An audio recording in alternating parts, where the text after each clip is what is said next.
Alright, I got myself some, what's this, Weiss Cola? You guys hear that? It's alright, it tastes a little artificial, but I was thirsty. Welcome back to the final episode of Case 5. Here we go.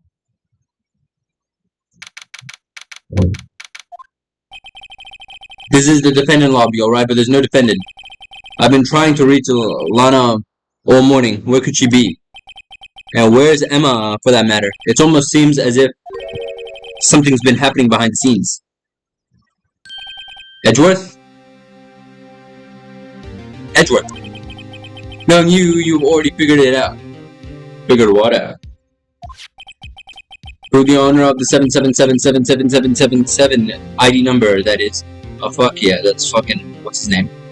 Goddamn, Chief Gaunt. I have a pretty strong hunch. Looks I'm not the only one who figured it out. You know, the only reason this trial didn't reach a verdict yesterday is because there was still doubt regarding ID record. If that number does belong to whom you suspect, then there's no doubt. Then no doubt will remain. Bro, last time, what do you call it? Everybody was like screaming and shit. And the court had to be like suspended, I think. After all, he hasn't been officially charged with anything. True, not yet. In any event, once all doubt has been removed from that list, I can call it for a ruling. 5 minutes, right? And Chief Prosecutor Sky will be found guilty. But you didn't do it. I figured you'd say as much.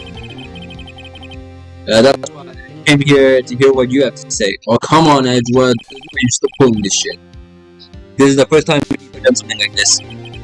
Lana's hiding something. And the only way we'll ever know the truth is to draw it out of her. The truth?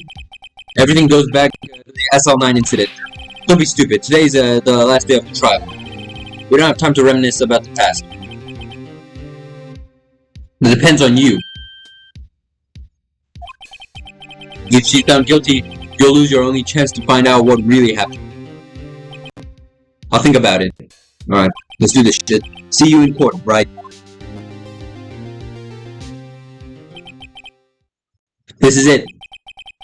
If I'm ever gonna find out what Chief Gaunt has on her, it's now.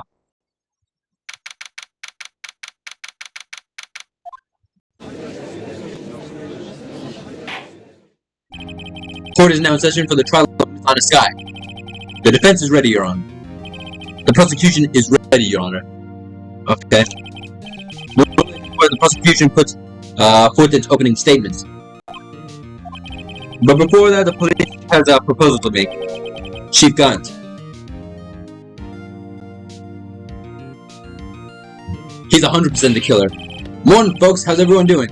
Hey, LG. Been back to the pool yet? No, I've been drowning enough as it is in my work. Oh, that's a good one. Don't think I can top that. Bro, I love this guy. Why does he have to be the killer? If you don't mind me asking, Chief, what exactly is this proposal of yours? Oh, I forgot. He just does this silent. He's not blinking anymore, though. Lana, that is to say, the defendant, has asked me if she could speak directly to the court. She wants to do what? Alright. My cola is finished. I drank that shit pretty fast. You know what I'm saying? Alright.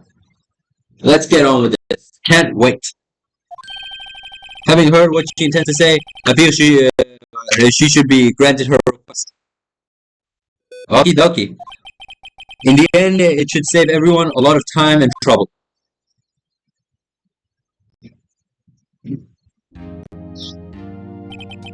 What's this all about, defendant? I'd just like to make one simple request and I'll be finished. Well then, what's your request? Your Honor, I'd like you to put an immediate end to this trial. Huh? I confess to all charges against me. On February 21st of this year, I murdered Detective Bruce Goodman in the underground parking lot of the prosecutor's office. No. Lana! she's really gonna we could. You can't. Your Honor, the defendant's claim does not change the defense's plea. In that case, Mr. Wright, I no longer require your service. But Lana, Your Honor, I hereby forfeit my right to an attorney. The prosecution may lack direct evidence against me, but it has sufficiently proven its case through testimony and circumstantial evidence. Don't do this shit. Don't fucking do this shit, Lana. I would like you to render your verdict now, if you please. Well, the defendant certainly has the right to self-representation. Her request is legally valid, although this is an unprecedented situation. Indeed, it appears there is no further need to continue this trial, even if Mr. Wright may feel otherwise. This can't be happening. It appears the time for the verdict has arrived. This court finds the defendant. Don't do this shit. There we go! Edgeworth, though. One moment, Your Honor. Mr. Edgeworth, the prosecution has not yet proven the defendant guilty beyond reasonable doubt. Any ruling at this stage would certainly be premature. Let's go, Edgeworth! I love Edgeworth, bro. I love little Edgy. Come now, Worthy. I understand this is a difficult time for you, but why don't you just be a good little boy and keep your mouth shut, This is why I love Edgeworth. I don't think I care for your tone, Chief Gant, but Edgeworth is the most interesting character in this game. What? Creating another fabrication to cover up your past mistakes. Sorry, but but I'm no longer the naive little boy you would have me be. Sudden confession from the defendant? It's obvious to me some kind of deal was struck behind the scenes. Some kind of deal, Not everyone operates as you do, Worthy. I thought so. Your Honor, the prosecution would like to change its first witness. Oh, to whom? As its first witness, the prosecution would like to call Miss Emma Skye. I request that the court hears her testimony. Mr. Edgeworth, I am exercising my right to self-representation. I don't think we need to continue. I don't care what you think, Miss Skye.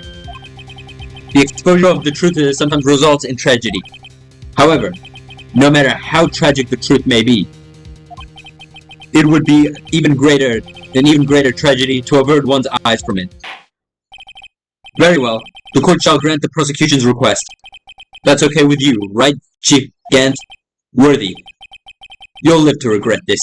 Mark my words. Miss Emma Skye, please take the stand. Looks like Edgeworth has decided to take the horse by the reins.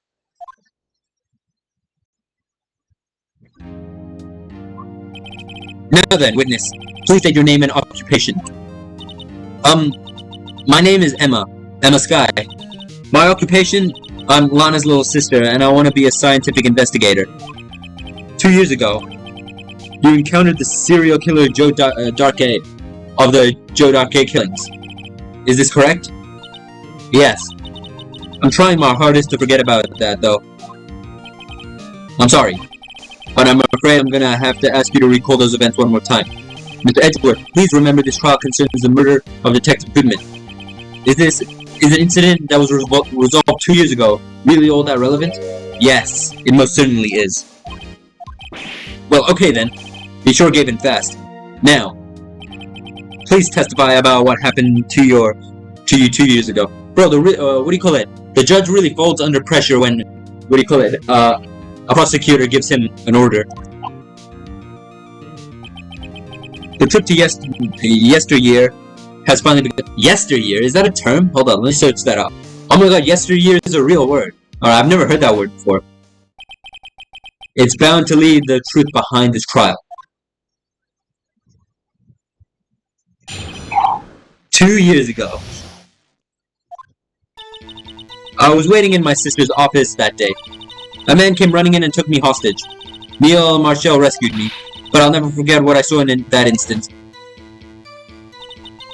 The man raised up his knife and stabbed Mr. Muddle in the chest.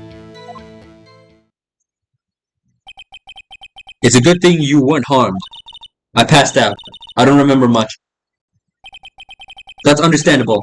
However, please tell me, Mr. Edgeworth, what does this testimony have to do with Detective Goodman's murder? That will soon become apparent, Your Honor.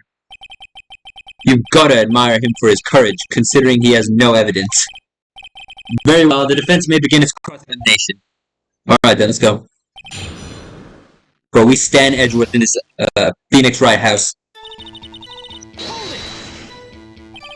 2 years ago, the defendant was a detective at the police department, correct? Yes. She was second in command under the then deputy chief of police Gant. My sister. She was the best detective ever. Yes, I remember. Deputy Chief Gant and Miss Sky used to be quite the pair. I believe they shared the same office. That's right. I always sit at my sister's desk and dream about playing that organ. I wanted to play it that day too. The police department and the prosecutor's office held a ceremony that day. Allowed us to take me to dinner after as she finished her work. Yep. A man? Yes, Joe Darkey. He was a serial killer. Joe Darkey was brought in for questioning on the day of the ceremony. We were desperate to get anything on him that would lead to an arrest. When he chanced, he fled the room, right? Upon Darkey proceeded to take the elevator. He must have been in a panic because the elevator was going up. Then he ran into Sky and Gant's office. There was a lot of noise coming from outside, so I opened up the door to have a look. That's when I saw him. What was the prosecutor doing there? That day, there were two people present during Darkey's questioning. Deputy Chief Damon Gaunt and Prosecutor Neil Marshall. Almost forgot about Gaunt. Neil Marshall had just received the King of Prosecutors Award. Young and dedicated, he went straight to the questioning room after the ceremony. I assumed that would also be why he was the first one to run after Darkey.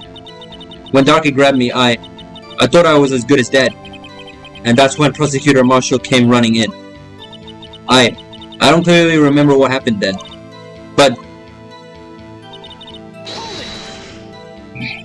can you tell us about that?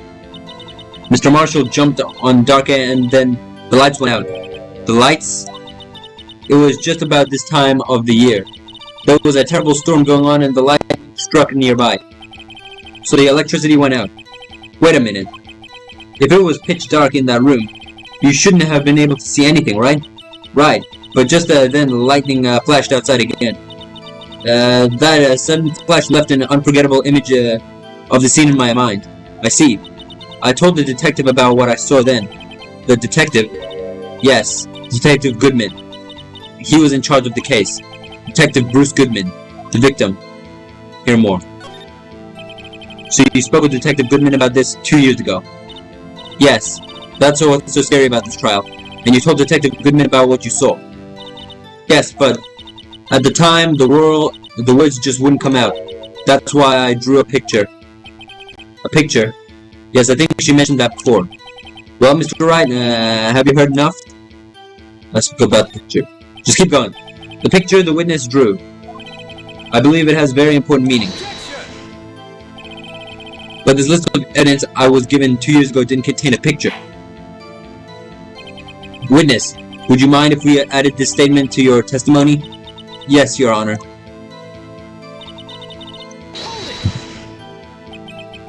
You drew a picture of the scene you witnessed, right?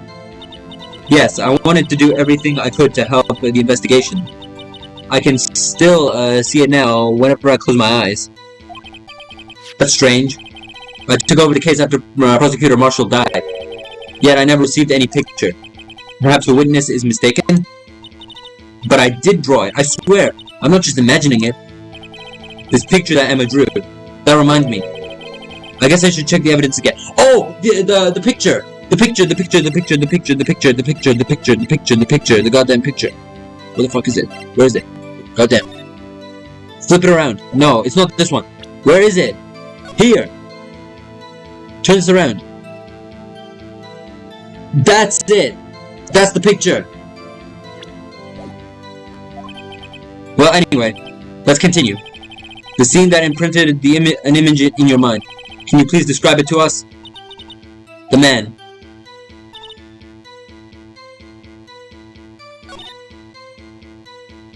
It seems to have been lost. I know exactly where it is. Boom! Mr. Edgeworth. This little girl all her heart into drawing that picture. And yet you would insist on denying its existence? Huh? Hey, I'm not the bad guy. All I'm saying is that the prosecutor for that case wasn't handed such a picture. That may well be. But that doesn't mean it doesn't exist. Behold, this is the evidence for the SL9 incident. Please turn it over, Your Honor. Turn it over. Turn it. Ah! What's this? It's a picture of the crime scene. Yes. What is that? Hey, that's it. That's the picture I drew. Indeed. Two men appear to be wrestling here. What's the meaning of this? What are you doing with that list? Me? Only the prosecutor in charge should have access to that list. Huh? These lists. They're different from each other. What? It would appear, Mr. Edgeworth, that the evidence list you were handed 2 years ago was incomplete.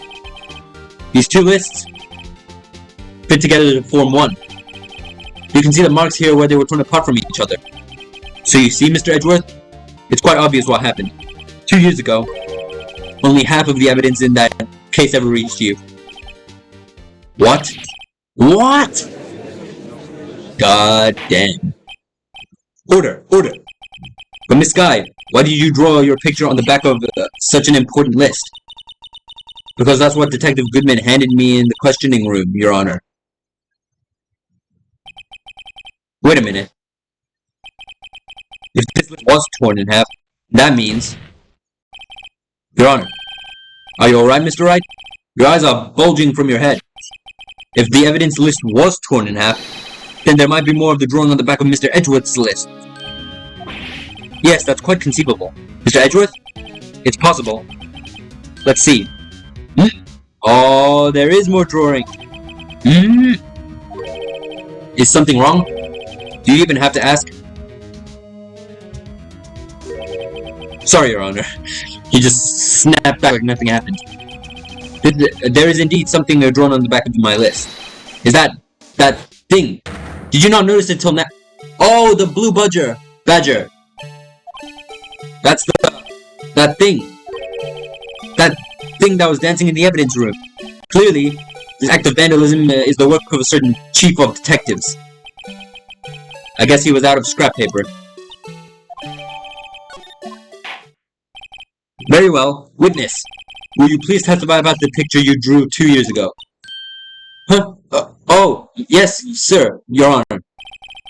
What's wrong with Emma? Seems to be thinking about something when she was looking at the picture. Alright, let's do this shit. This is the picture I drew 2 years ago. The flash of lightning was so bright I could see all I could see were shadows. After that, I must have fainted. The pictures show exactly what I saw in that instant. To think a flash of lightning could burn such an image in your mind. And when you're dealing with that much trauma, that shit, it does actually kind of stick with you. Thanks to that, though, she was able to show us exactly what she saw. Well, I don't see any contradictions here. This clearly shows Joe Darke about to murder prosecutor Neil Marshall. The defense may now begin its cross-examination. Okay, here we go.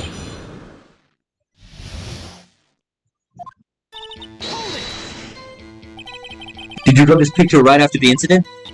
I think I drew it 2 or 3 days later. At first, I was in such a state of shock that I couldn't do anything. During that time, the investigation team was reorganized. Detective Goodman was placed in charge, under the direction of Damon Gant and Lana Sky. 2 or 3 days later. That memory should still have been fresh in our mind. Excuse me, witness. But can you please tell us why this picture is painted all black? She only saw shadows. So at the time you didn't even know it was Mr. Marshall who had come to your rescue? No, I couldn't see him clearly. The lightning was so bright. I was knocked to the floor. You were knocked to the floor? What if it wasn't Marshall? What if it was someone else? I mean, she only saw silhouettes, right? Dark had a tight grip on me, but when Mr. Marshall jumped on him... remember what happened in case, 4? Yogi was wearing Hammond's coat, and Edgeworth thought it was Hammond because, it was so dark he couldn't see anything apart from the coat. That could be what happened in this situation too. I was knocked away. I turned around, and that's when the lightning flashed. Poor Emma. I'm just glad she wasn't hurt. What happened after that? The lightning flashed. You mean you didn't see the actual murder take place? No. I'm sorry. The flash of lightning only drove off the darkness for a split second. Not only that, but the trauma of the situation understandably caused the witness to faint. Do you really need to torture this girl any further? I wasn't trying to do that. What? Hey, I'm not the bad guy here. Bro, they're literal, exact mirrors of each other. Except one is darker than the other. That's, I meant like, we call it, like, Sonic and Shadow darker. You understand, right? Shut up. Anyway, this picture. This picture shows exactly what I saw in that instant. Alright. Sorry for asking so many, times. But what exactly, but are you sure you drew exactly what you saw? Of course, this is the exact scene. It wasn't influenced by, in any way, from the talks with the detective? Are you, insinuating we somehow manipulated her memory, Mr. Wright? No, of course not. I'd better watch out, or he might find some way to cut my stuff. I drew this picture before I heard anything from the detectives, so I don't think anyone's story would have influenced me. Mr. Wright, is there something that's bothering you about this picture? Huh? Oh, well, that's strange. She claims this is exactly the scene that was imprinted in her mind, and yet there's clearly a contradiction here. A contradiction. Let me see the image then. Where did the image go? Oh, it's here. What's the contradiction exactly? I don't see any contradiction, but he claims there's a contradiction, so do I have to...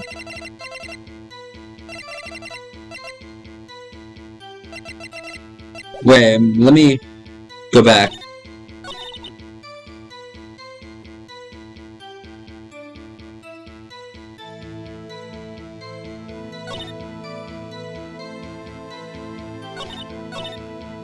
I must have fainted.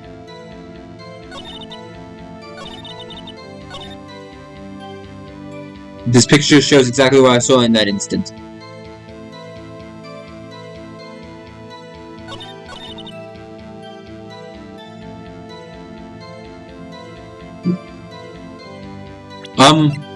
Hold up. Evidence list. Alright, I'll go for it. No, it was wrong, The witness statement is clearly faulty, Your Honor. I'm sorry, but I can see nothing faulty. Unfortunately, I'll have to penalize you, Mr. Wright. I must be on the wrong track. Let me press this again. I just want to remember what this said. Claims that this was clearly imprinted in our mind, and yet contradiction here. What exactly is the contradiction?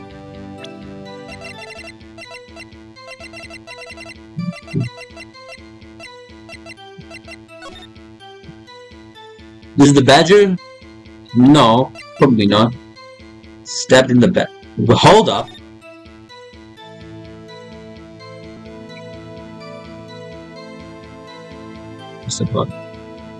Pierce the... Okay. It pierced the heart and the lung? No, it said something. What? Stabbed in the back.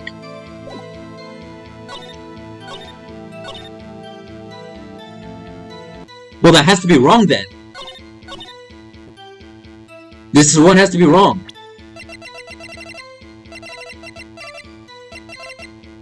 I really hope I'm not being stupid about this. Please do not penalize me again. Okay, here we go. Kabam! There we go! When the music stops, you know you got it right. I hate to be the bearer of bad news, but this picture the witness drew contains a blatant contradiction. Ooh. What? But I still remember it like it was yesterday. Mr. Wright. Perhaps it would be faster if you simply pointed out this contradiction for us. What part of this picture contradicts the autopsy report? Oh, we got, what do you call it? More of a view. Oh wait, no, I think I was wrong. Yeah. What actually I think, this thing looks like a, look at this thing. Look at the, what is that thing called? The tip of the knife. It's like, what do you call it? It looks like it's already broken. Like the knife here. Can I press something? Oh, I can't press anything. If you guys remember, the knife was broken, what do you call it? And a piece of it got stuck inside, what's his name? Neil, Marshall, right? But he hasn't stabbed him yet here, so the tip of the knife shouldn't be broken yet. So it's this! Kabam! The contradiction, of course, lies here. Take a look at the knife the man is holding. If you look closely, you can see that its tip is broken. Yes, I was right! Even I don't have to look closely to see that, Mr. Wright. But Mr. Wright, look at the evidence. See the murder weapon? Its tip is broken too. If I recall, the tip of the knife was found broken off in the victim's body. It was the conclusive piece of evidence that proved Joe Darkey was the murderer. I'm afraid it's not so simple, Emma. And where, pray tell, could you possibly see a problem? It's obvious, really. The victim suffered a single stab wound to the back. If the victim was only stabbed once, then the murder weapon should not yet be broken. Oh! What's the meaning of this? Perhaps the knife was broken beforehand. Nope. Sorry, but I'm afraid that's not possible. The tip of the knife was found inside the victim's body. Yes! Yes! If it was broken beforehand, it couldn't possibly wind up there. That's right. But what does this mean? God damn, Edgeworth. You're really going hard on me. The tip of the knife was undeniably covered within the victim's body. The only possible explanation is the witness's memory is mistaken. Damn, we're just exchanging objections like fucking flies.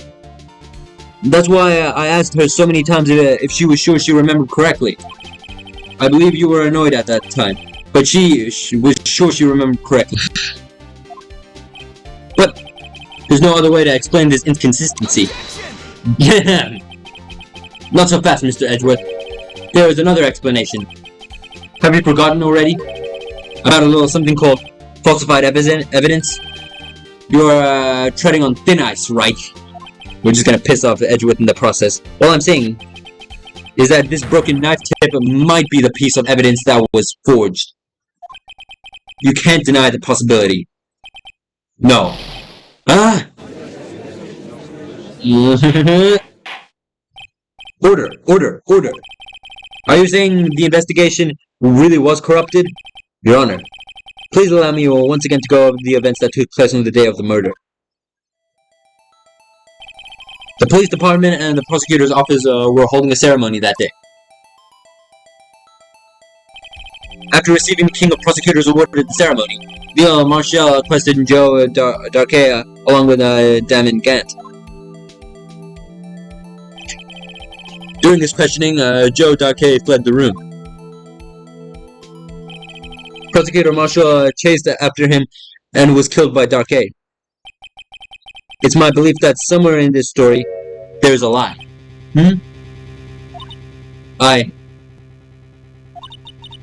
I'm not lying. The man really was holding up a broken knife. If that's true, then there's no other way around it. This could not have been the actual murder weapon. There must have been another broken knife. What are the chances of there being two broken knives? Another broken knife besides Joe Darkey's? Could there have been one? I don't think Emma's mistaken. I'm going to say there's another one. If the witness is mad about the accuracy of what she saw, it can't just be explained away by a simple observational error. Mr. Wright. In that instant, Emma really did see a broken knife. I assume then that you have some information about other broken knives. If so, please feel free to enlighten us. The murder weapon was already broken prior to the murder. There's only one way. Take a look at this. Here's the real murder weapon. Here's the real murder weapon. It's obviously not that.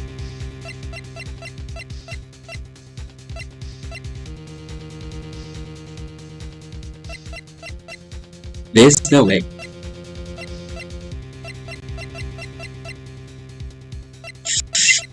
I have no idea what this other murder weapon be.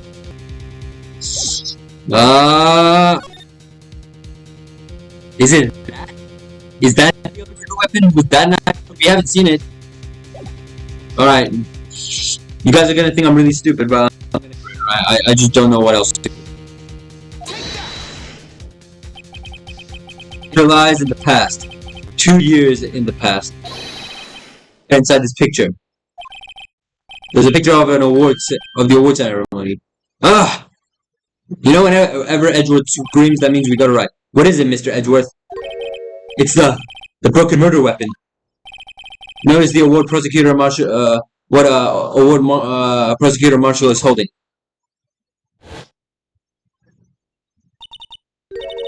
That's a broken knife. Oh, that? I didn't even see that. Wait.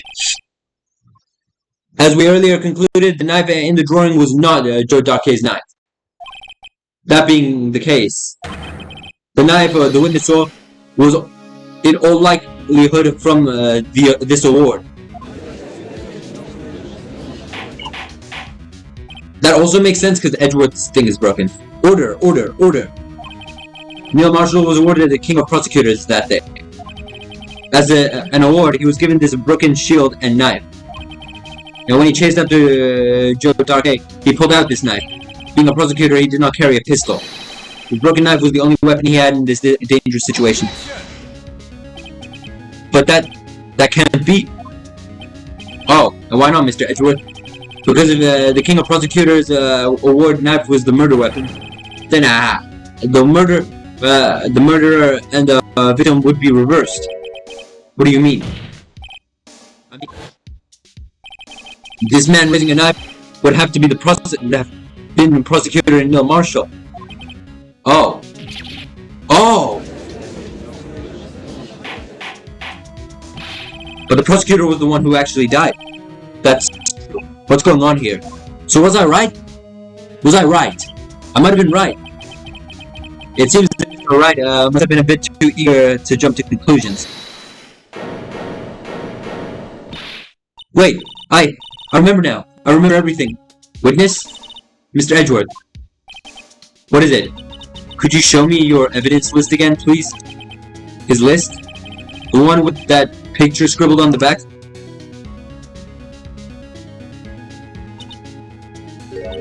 I knew it. This picture? I'm the one who drew it. What? How? What? It was around back then? You drew that? That's right. It wasn't at the time I drew this picture.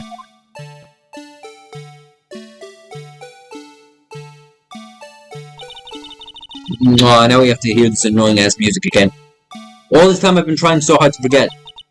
I must have locked this part away deep inside me. Perhaps it would be best if we added this to the witness's testimony. Would you please tell us what you recalled, Miss Skye? Yes, Your Honor. First, the knife mix-up. And now the Blue Badger? This should be interesting. That has to be wrong, though. There's no way, it didn't exist back then. When I saw the man raise his knife, I panicked and rushed toward both of them. I think I knocked away the man with the knife. Just then there was another flash of lightning. And that's when I saw the Blue Badger. He wasn't in the room, but I'm sure I saw his shadow. That can't be possible. This is certainly most unusual. Even the judge's like, what the fuck? Try impossible. The chief of detective hadn't even designed him until this year. That would mean he didn't even exist 2 years ago. Yes, well, the defense may now begin its cross-examination. Stop! Please! Don't pursue this any further. Lana? Lana? What's the meaning of this? Please remain seated in the defendant's chair. But you can't do this. I've already confessed to the crime. Why can't you just leave it at that? Chief Prosecutor Sky. We've already come this far. It's too late to turn back. Silence. The defense will now begin cross-examination. Bailiff, please detain the defendant. It seems we're finally getting to the core of the matter. Alright, here we go. Emma's recollection. Recca.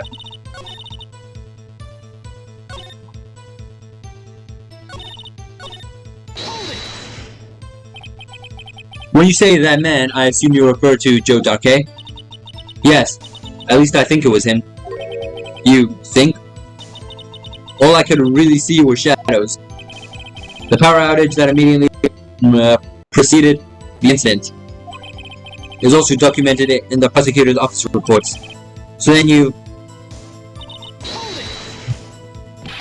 Why would you do something so dangerous? What else could I have done? He was about to stab Mr. Marshall.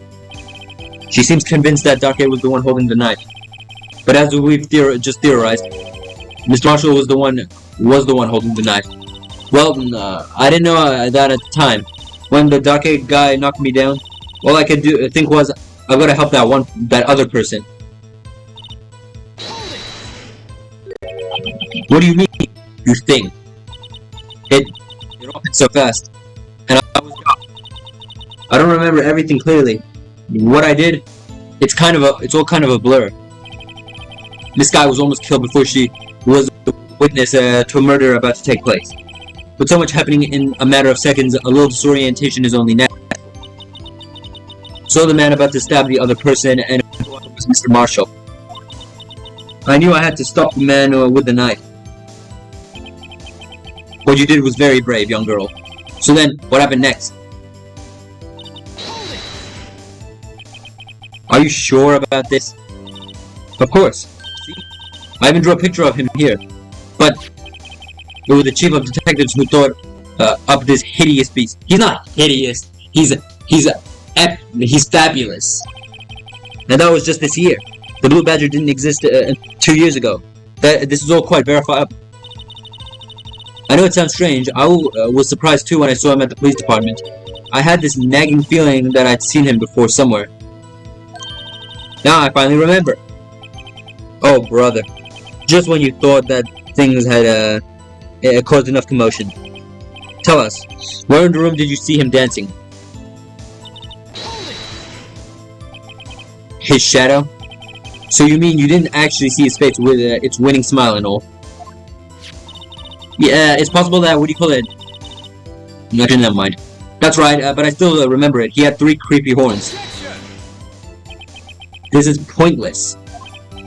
That thing couldn't have possibly existed 2 years ago. The witness must be mistaken. That may well be. Bro, I think we've had the most objections in this trial than literally any other one. But what's important is what caused her to think she saw what she did. Oh, and I suppose you have an explanation? If so, by all means, please tell us what this shadow really was. What was it Emma saw when the lightning flashed? Who is this Blue Badger, really? I'm not sure, but...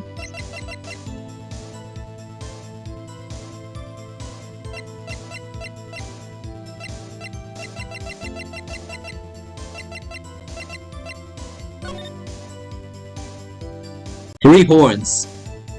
I mean, there's nothing here that could have 3 horns, though. Yeah. 3 horns? 3 horns, 3 horns, 3 horns. The hat? That's not horns, but... Let's see the drawing. Yeah, let's look at the drawing. Yeah, that's the drawing. No, that's the real thing, obviously.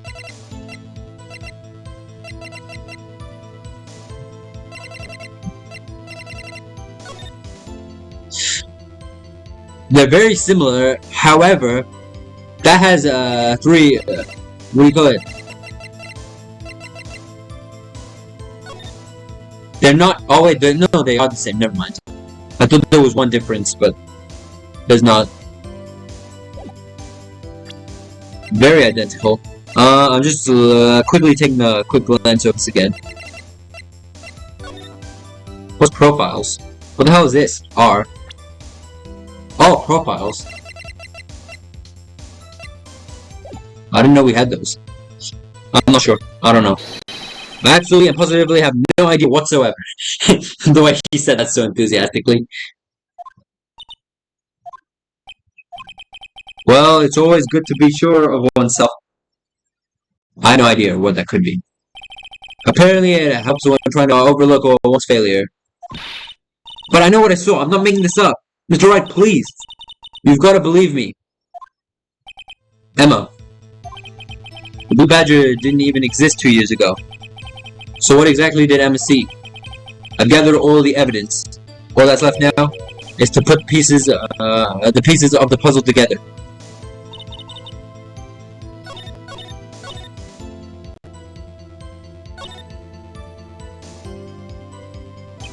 Wait, I'm just gonna quickly go again.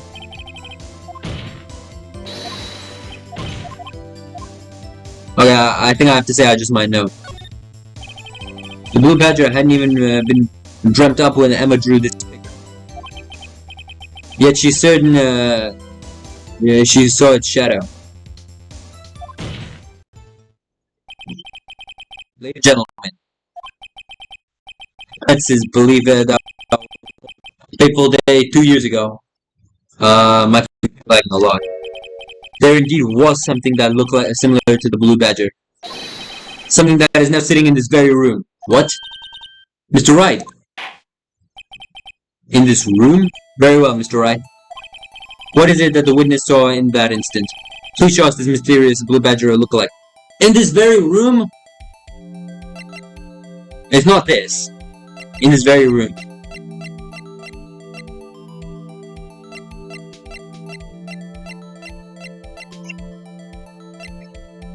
This?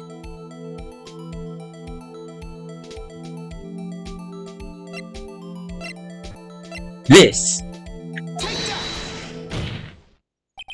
The mysterious Blue Badger was in fact this. But that's... What exactly is that? Bro, how could... I believe it's some sort of jar.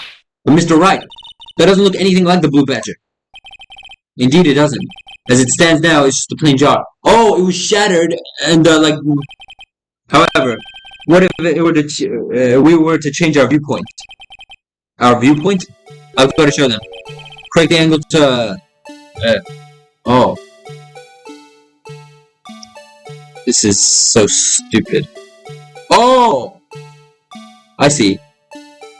Can I,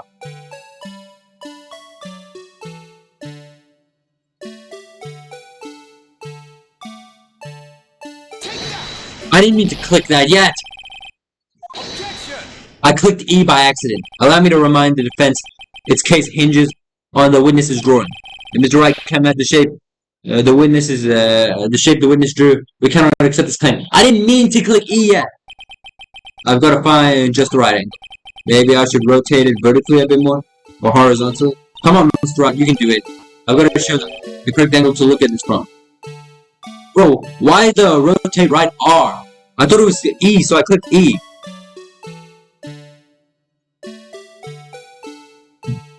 That has to be it. It's that. How is that not right?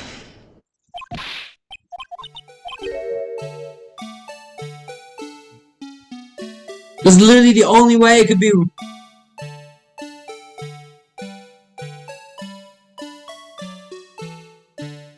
Oh! Oh! Oh, yes! Wait, I think I got it. Hold on, rotate right a little. That has to be right. There's no way that's not right! You can do it. I don't know if I can do it. I swear that looks so correct, though.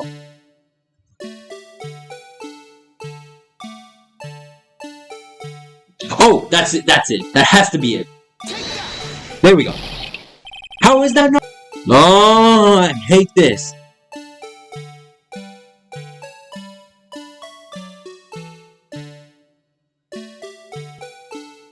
Oh!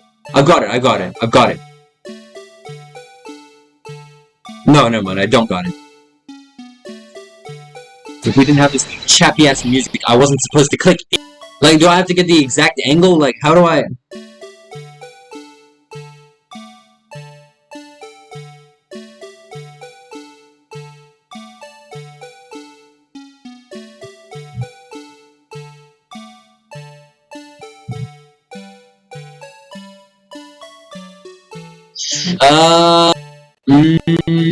Sure, why not? I'm gonna make him look more like the badger. What am I doing wrong? Well, there has to be something wrong I'm doing. Alright. So.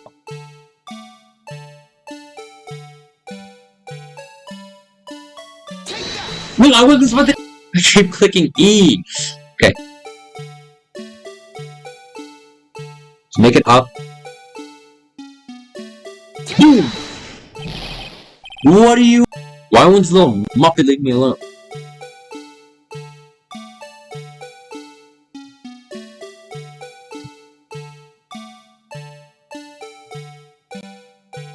We need these things pointing down as much as possible. If this is not right, I have no idea what to do. Shh. I tried like every angle. What is this?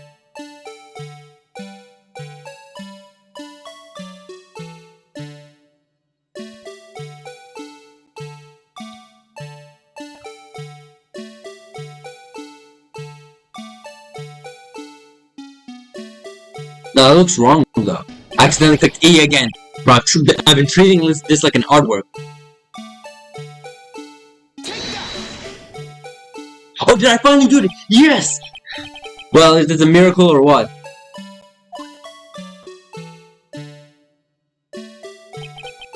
No one can possibly deny that this jar is a resemblance to the blue badger. Bro, I have to get that literally perfect. No. It can't be! It is! Order! The defense has proven its claim. The mysterious blue badger witnessed on the day of the crime was actually this. Although we enjoyed Mr. Wright's dramatic performance, one question remains. What's your point? What do you mean? So that badger thing was actually just a job. That doesn't change anything. I'm afraid that's where you're wrong, Mr. Edgeworth. You see, this changes everything. Indeed? Very well then. Please tell us. Well, what's the difference now that we know the witness saw this jar?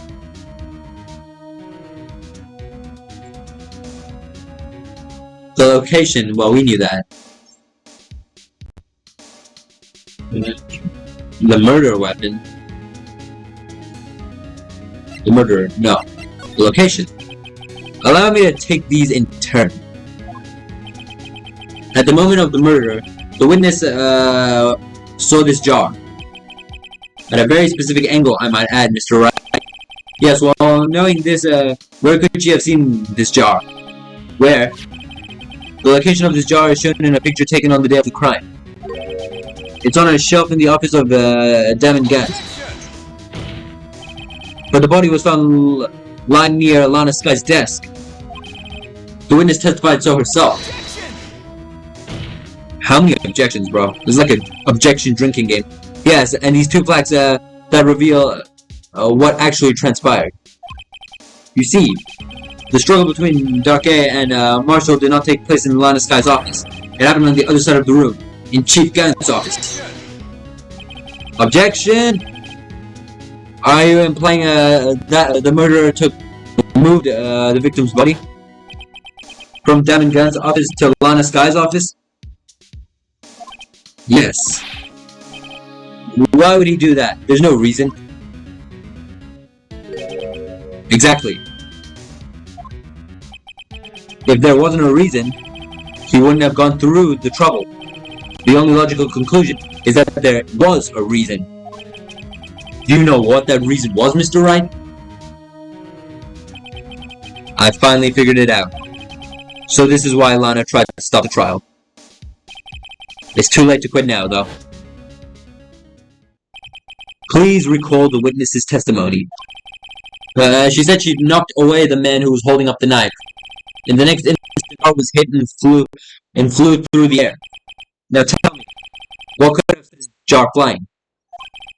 That would have to have been the attack the man made when he was knocked into the wall.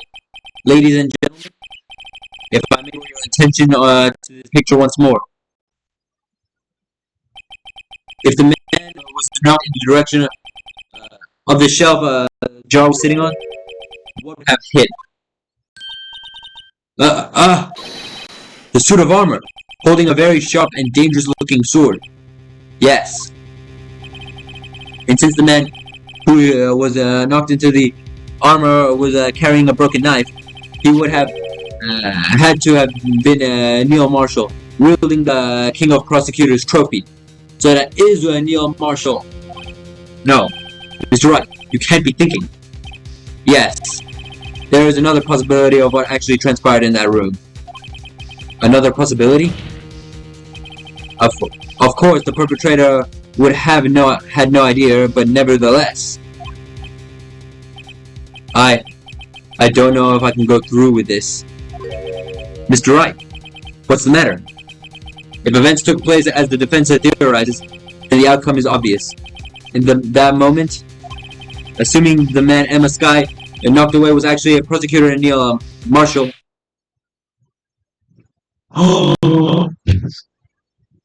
Emma killed Neil Marshall. No way!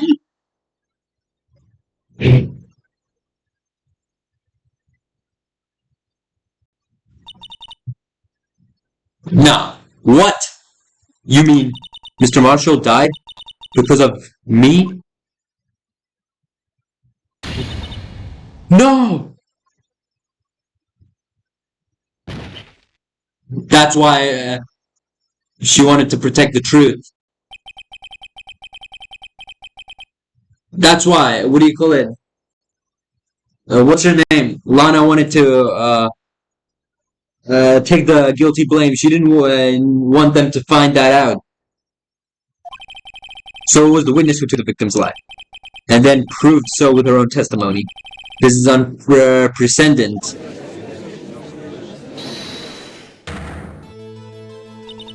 What? What are you saying? I'm sorry, Miss Sky, but given the circumstances, Joe Darke murdered Prosecutor Marshall. How can you think it was Emma? How dare you try to pin the crime on her? Imagine that, coming from you. If you recall, it was you who admitted for forging evidence 2 years ago. The reason you moved Prosecutor Marshall's body was to keep anyone else from finding out about what Emma did, wasn't it? I assure you, Mr. Edgeworth, I have no idea what you're talking about.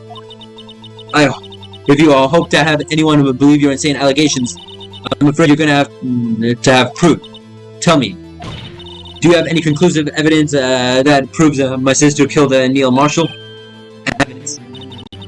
I'm willing to bet you don't. Yes, it certainly would be difficult to prove this with evidence. If we don't have evidence, then we'll have to rely on testimony. I'm afraid that won't work in this case. Both parties involved in the incident are dead. We certainly can't get we can't get dead people to testify. This has all been a wild goose chase from the beginning. Touché, Miss Sky. Of course, That only leaves us with one possibility. You mean there's still another possibility? What do you mean, Mr. Edwards? I mean, the possibility that the victim has left us a message. For better or for worse, Mr. Marshall did not die instantly. He may have left behind the name of the person who took his life. In one manner or another. That's impossible. Well, this is the only possibility left to you. A message from deceased. Does such a message exist? I've got to think back to the court record. The real murderer's name that the victim may have left behind. I think it does exist. I think we've seen something like it. This message from the deceased. Right. Will you stop at nothing to put my sister a murderer? Do not be mistaken, Miss Skye.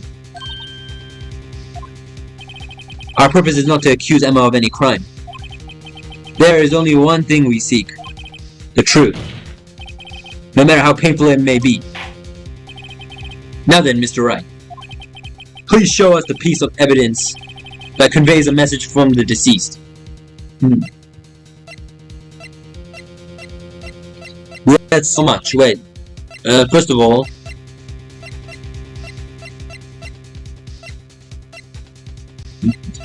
Where is it? Let me just quickly check this. Is it this?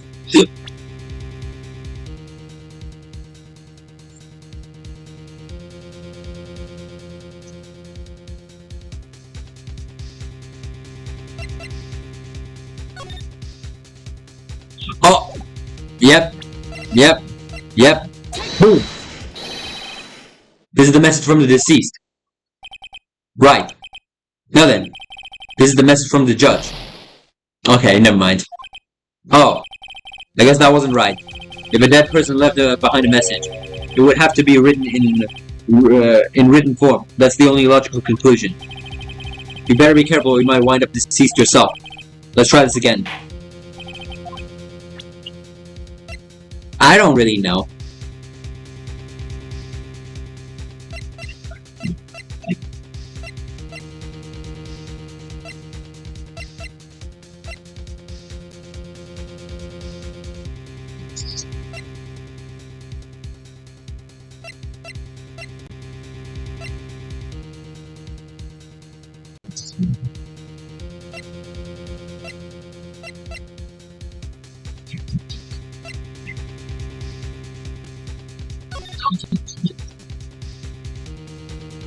Never mind, this is wrong. What? That's wrong. I don't know actually. Oh! Hold up. No. Actually... rotate? Rotate. No, wrong way. No, wrong way. No! How do I rotate? I don't know how to rotate. Is it this? There's blood on this.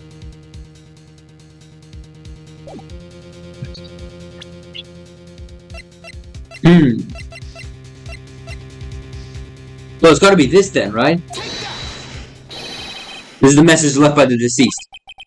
This is that badger from before, right?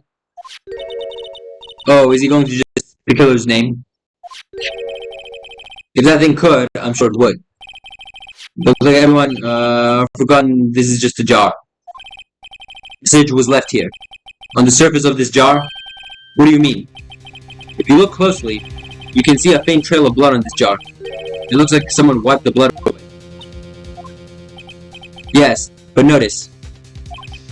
For some reason, the blood was the blood on some of the fragments was not wiped away. Yes. There's a line here, drawn in blood. So what you're saying is these dots were once lines. Prosecutor Marshall did not die instantly. He used the few precious moments left to him to leave behind a message. one that someone apparently wiped away. But blood must have seeped into the jar where the lines changed directions. Precisely so. All we need to do is connect these points, and the victim's message will become apparent. No. Mr. Wright, what kind of message did the victim leave for us? Your Honor, I believe these bloodstains will reveal to us the answer. I've got to connect these dots to make letters. There's only one thing the victim would have written given the circumstances. The murderer's name.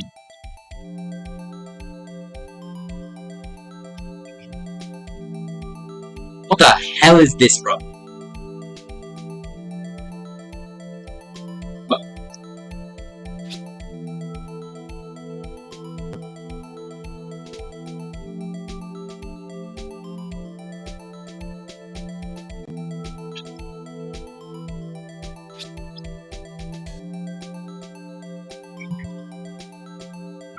Okay, I know this one. This one's easy. This goes here. This goes here.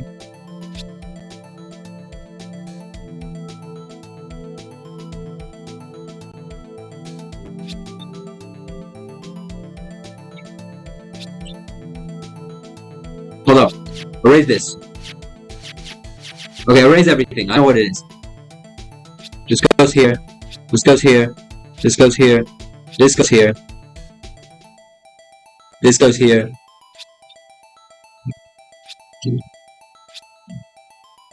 Boom.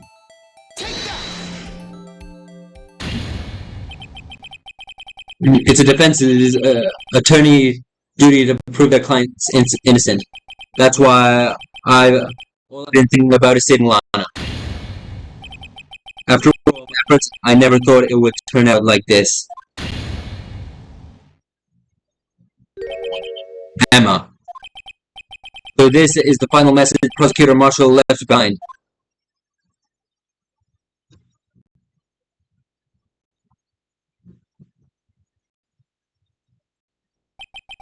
Of all people. She may have not meant it, but in the end, the one who took the victim's life was Emma Skye. Brock was so bad for Emma.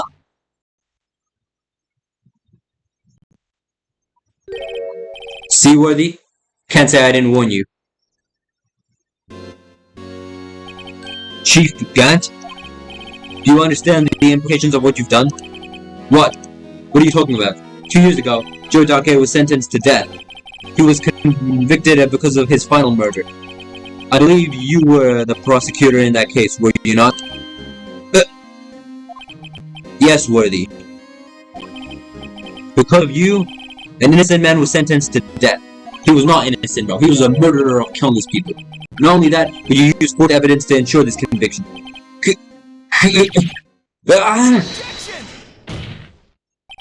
But Joe Darkey was really a serial murderer. That's undeniable. I'm afraid that's not important. Did you know? We're not defenders of justice. What? We're merely keepers of law. Sentencing a man to death is no light matter, even if there wasn't any cover-up or evidence forgery. Ultimately, the responsibility falls on the prosecutor in charge.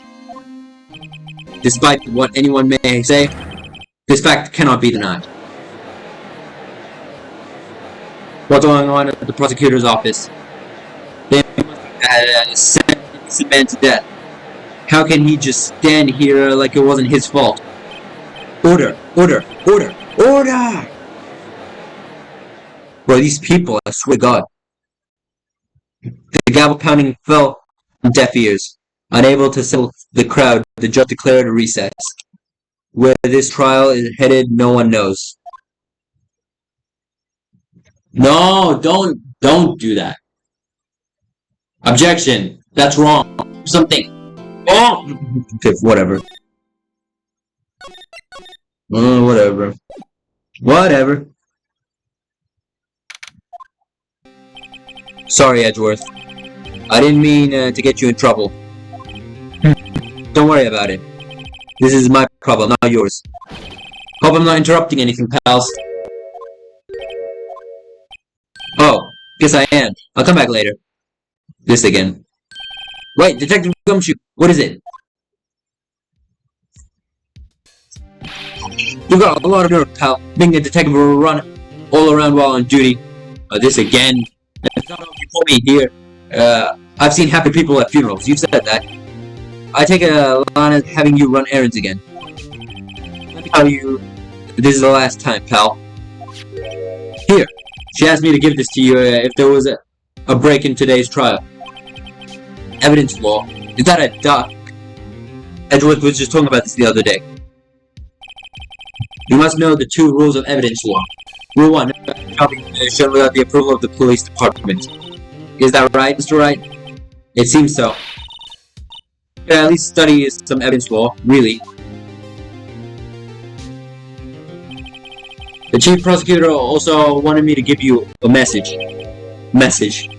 She said, if you're planning to take him on, you're going to need his book. Him. I guess I'll need to give this book a thorough read. It doesn't look like that book will do you any good now, though. All that's left now is the chief prosecutor's sentence. That's where you're wrong, detective. Huh? Haven't you figured it out yet? Why I'm still sitting in the prosecutor's seat, despite all these allegations being thrown at me? Mr. Edgeworth. The real trial today hasn't begun. What? What else is there left to do? Your credibility been all but ruined with the forged evidence you were unaware of. Emma Sky's been found. Emma Sky found out she unwillingly caused man's death. Now you're telling me you'll do more? You gotta be kidding me, pal. You're missing the point, detective. Lana didn't murder Detective Goodman. She merely stuck a knife into his dead body. That means the real killer is still out there. What? And we're going to expose him. No matter what it takes. This case has hurt too many people. It's time to bring it to an end. Alright. And we're back. Court will now reconvene for the trial of Miss Lana Sky. Mr. Edgeworth. Yes, Your Honor. The inquiry committee is planning to impose harsh penalties for your action. Thank you for the news, Your Honor. Yes, well... Normally, this is where the prosecution calls forth a witness. This isn't easy to say. You see, there is some concern that you, Mr. Edgeworth, may have struck a bargain. Do you think I may have manipulated the witness? I didn't say that. It's just, you see, everyone has been talking and... Very well, Your Honor. I have a solution. A solution. That being the case. The prosecution will allow the defense to call all further witnesses. What? But there's no precedent for what you're proposing. Undeniably, this is an unusual arrangement, but a very effective one. It would prove that I haven't struck any deals with the witnesses. Well, Mr. Wright, what do you say? Unbelievable. Edgeworth has found a way to continue the trial. Very well. The defense accepts the prosecution's proposal. Then it's settled. The defense may not call forth the next witnesses. Mr. Wright, you do realize this is your last chance. If you call the wrong witness, this trial is as good as over. The defense calls... the time's finally come to bring out the real murderer. Okay, so we have to bring out the real murderer. For what? For this to... murderer for...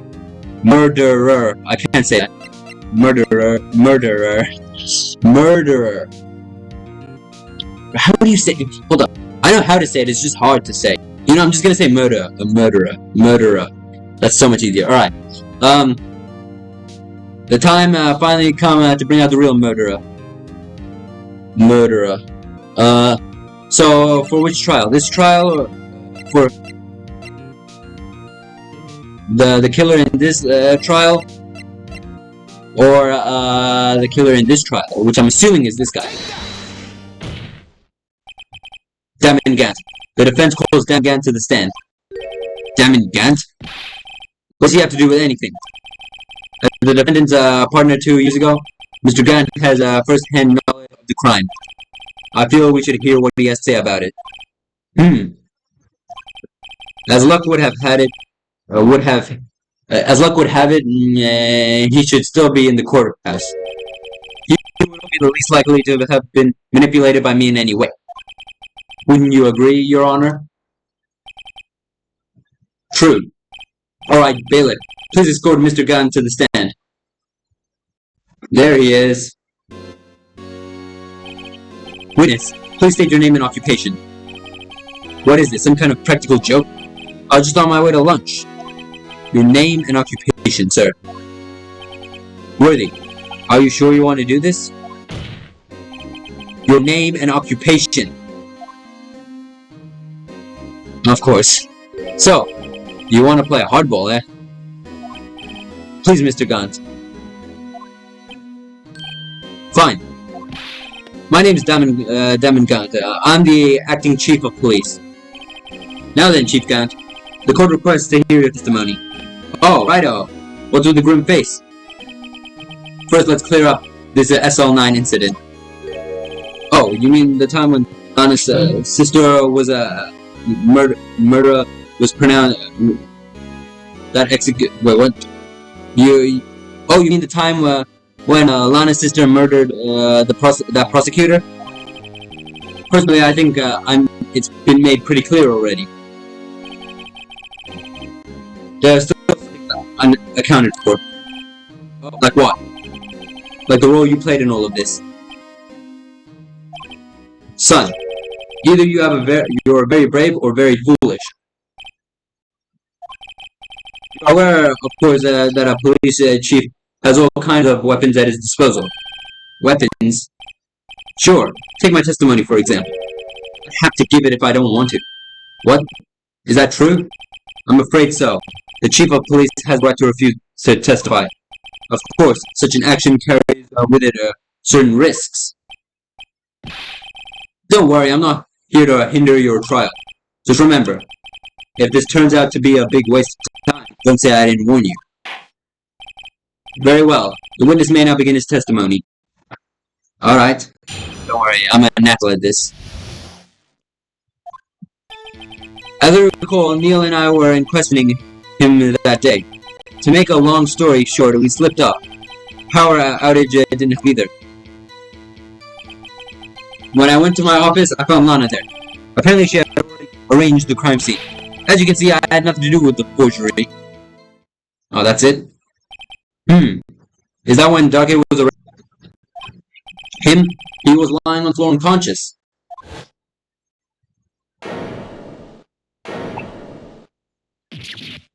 Bro. When Emma sent Neil flying, it seems that Darkey bumped his head. I see. Everything seems pretty clear cut. If the police chief has the right to refuse to testify, then I better hit him hard and fast. Alright, here we go.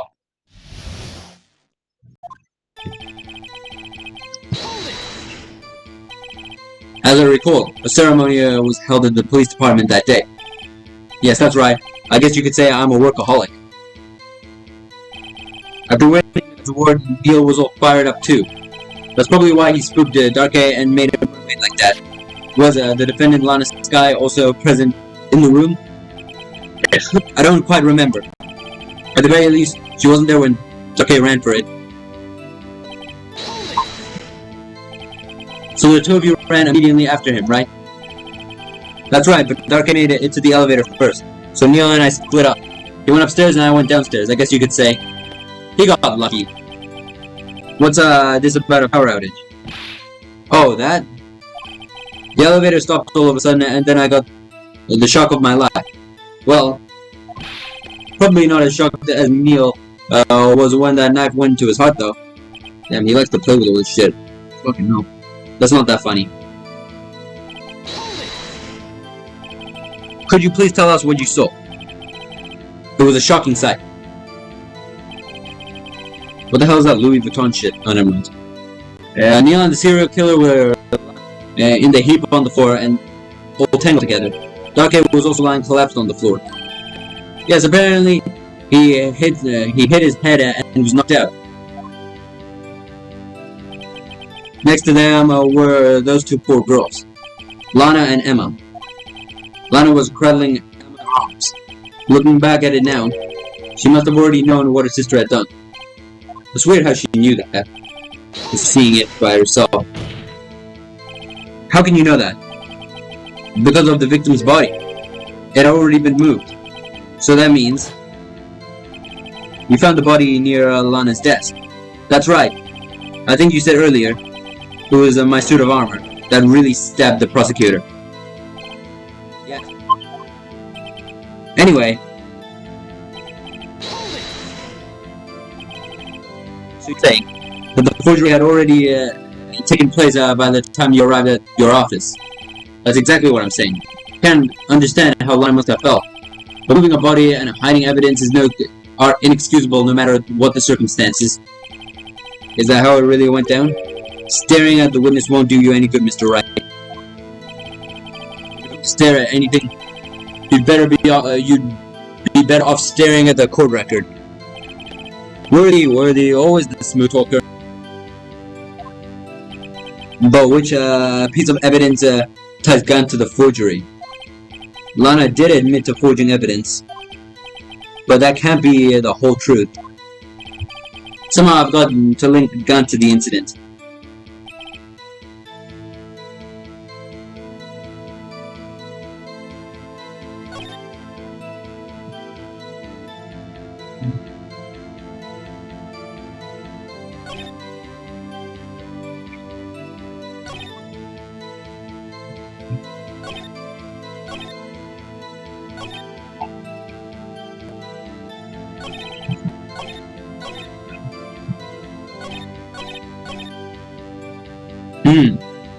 I had nothing to do with the forgery.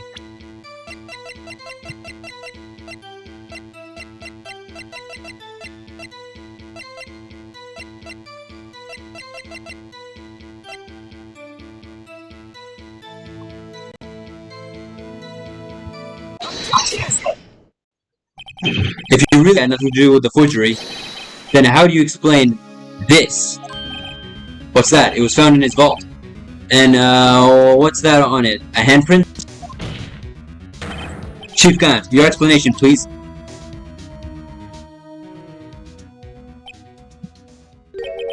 I don't know. You tell me, son.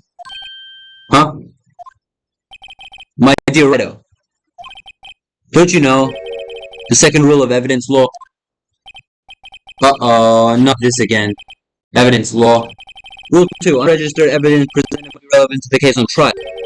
Tell me, how is this rag relevant to this case? To this trial? It appears the defense was not prepared. I guess it's too early to use this piece of evidence. Please accept my profound apologies, Chief. Would you mind giving the defense a chance? Well, okay, I'll do it just this one, but only because you asked, Ajit. Thank you. I assure you that the defense is terribly sorry. Yeah, sorry, I didn't nail you. Bro!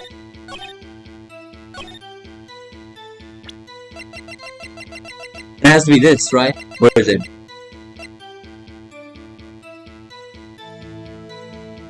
Objection! You claim you had nothing to do with the forgery.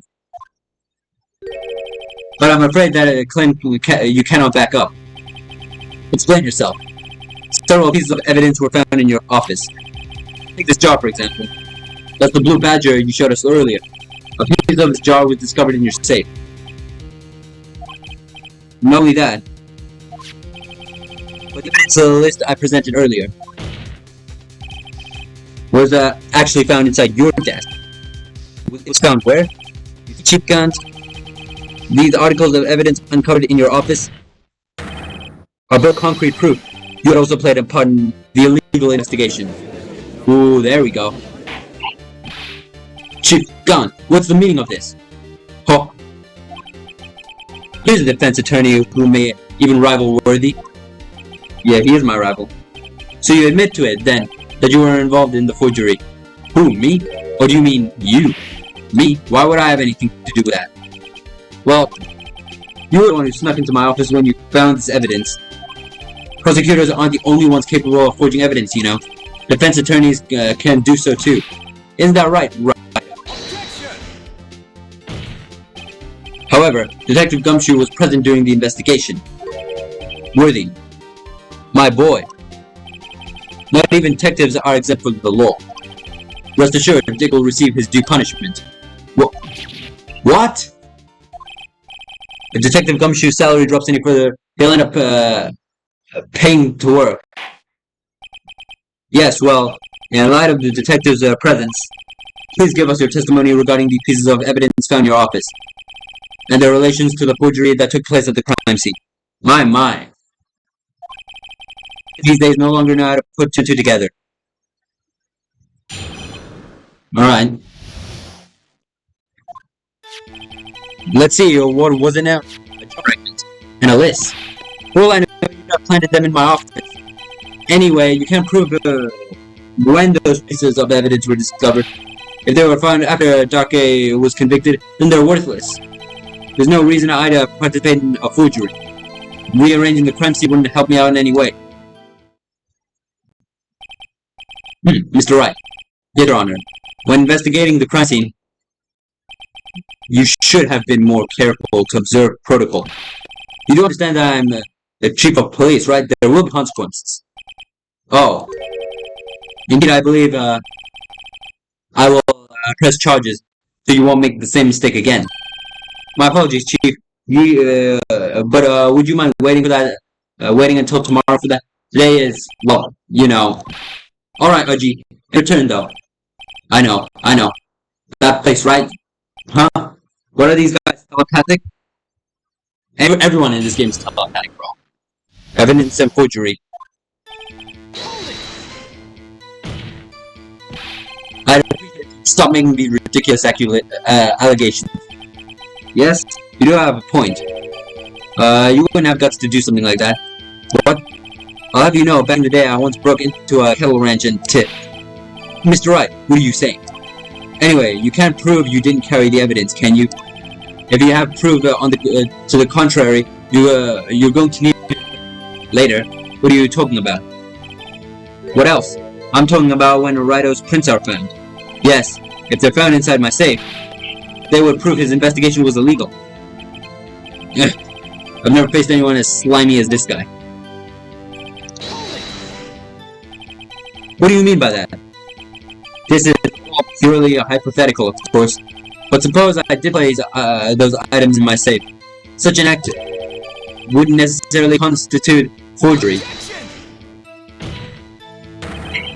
If concealing evidence found at a crime scene isn't forgery, I'm not through speaking yet, Righto. It all depends on when the evidence was discovered.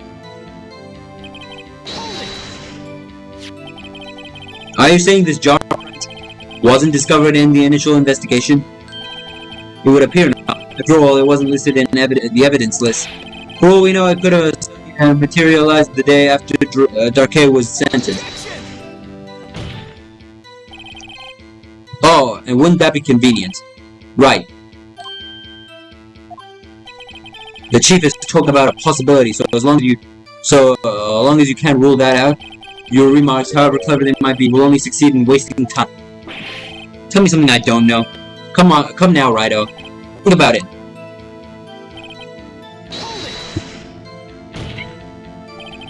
How do you look me in the eye and say that? Because I'm innocent. Remember? Who was it that murdered Nail? I'm not sure I care for the word murder here. But in the end, the person responsible for Miss Marshall's unfortunate demise was Emma Skye. Well, now do you see? Really, Chief Gunn? At the very least, there's one large benefit you've reaped from all this. Oh, I wasn't aware. What is this benefit? That would, of course, be the position you have, Chief of Police. Oh, the resolution of the SL9 incident secured your promotion to Chief. That, in itself, is sufficient motive. Ho, ho, ho. Oh, that's a good one. Huh? Do you really think I'm that incompetent? What do you mean? Even without that case, I was already in line to become the next chief. The resolution of SL9 merely sped up the inevitable a little. Is that true, Edgeworth? Yes. He was going to be made chief anyway. Careful when pointing that finger, or you might wind up being the one pointed at. So that means there is only one possible murder for you to commit forgery. If you didn't do it for yourself, then you did it for someone else. Don't be silly, Worthy. You know me better than that. There are only 3 people I look out for. Me, myself, and I. There. Now it's out in the open now. RG, would you mind if I change my testimony a little? By all means, please do. Alright, Mr. Myself. I wouldn't be anyone's accomplice if there was nothing in it for me. Nothing in it for you? Sorry, but the only person I care about is yours truly. That girl, Lana's little sister, was it? If you think I felt sorry for her, you'd better think again. You're right. You don't feel sorry for anyone. Be tough on crime and tough on people. That's how I was raised. Bro, you always ask me if I have been swimming lately. I could trust you. Murderer. You seem to be lax enough on yourself, though. Ho, ho, ho. Oh, that's a good one, Worthy. Could have been something in it for him. Given his selfishness, would he have helped someone out? Would he have helped someone out? Well, if there was something in it for him.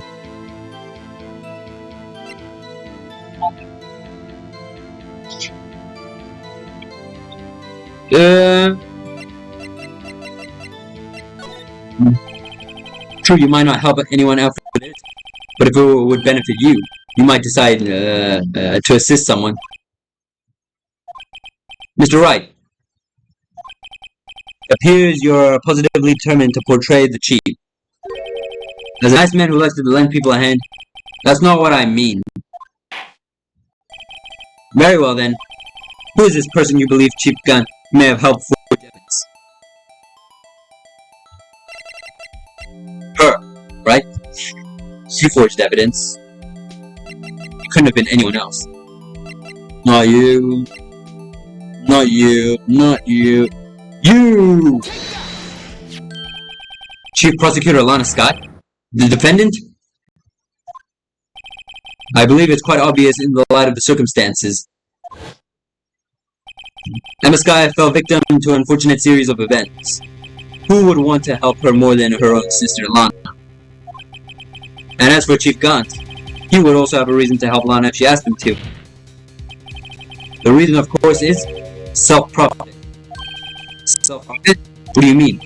After the SL9 incident was resolved, Lana Skye was appointed Chief Prosecutor at the Prosecutor's Office. The person who arranged this job change was you, Chief Gaunt. But how would he profit from all of this? He would be able to use the Chief Prosecutor as his puppet.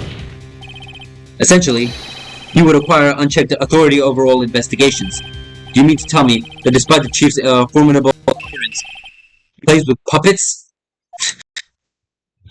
The fact that everyone in the courtroom is silent now.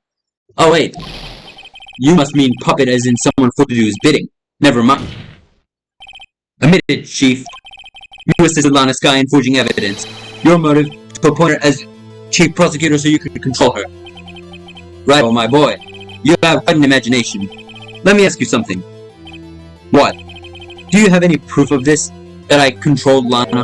For example, is Lana defiant that I've done such a thing? No. She's keeping quiet to protect Emma. There's no way she'd testify against Gunn. I'm afraid without any proof, it amounts to nothing more than mere conjecture.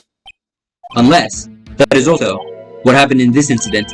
This incident? Which one would that be? Of course I'm talking about the murder of Detective Bruce Goodman. Even Edgeworth is helping me now, goddamn. The Chief Prosecutor has been acting strange, throughout the entire trial. Almost as if someone has been controlling her.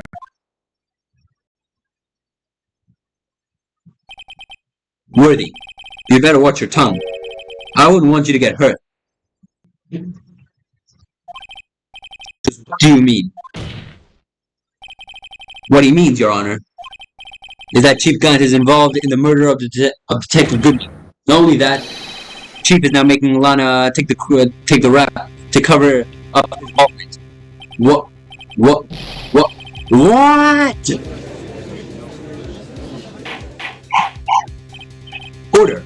Order! I said order! Mr. Wright, you can't be serious. Huh? This is an efferent to the highest ranking officer in a law enforcement agency to accuse the chief of police of blackmail and murder. That's impossible. Your Honor, I was merely reiterating what Mr. Edwards said in easy to understand language. It's too late, Mr. Wright. There's no turning back for us now. It looks like he's the one who's decided to go through with this. So it's just me and Edgeworth against Mr. Gant here. Can you prove it, right? That the chief, a high-ranking officer of the law, is involved in this murder? Good question. Regardless of his rank or title, Chief Gant is just a man. The question is he a criminal? I believe the evidence will tell. I see. Alright then. Let's see what Mr. Wright's got, and it better be good. Show us the evidence that that touched Chief Gant to the murder of Goodman.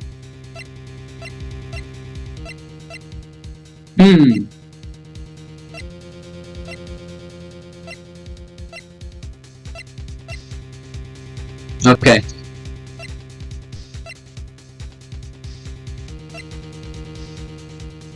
Okay, wait, hold on. This is the ID card list. Yes, the one that shows who entered the evidence room on the day of the crime.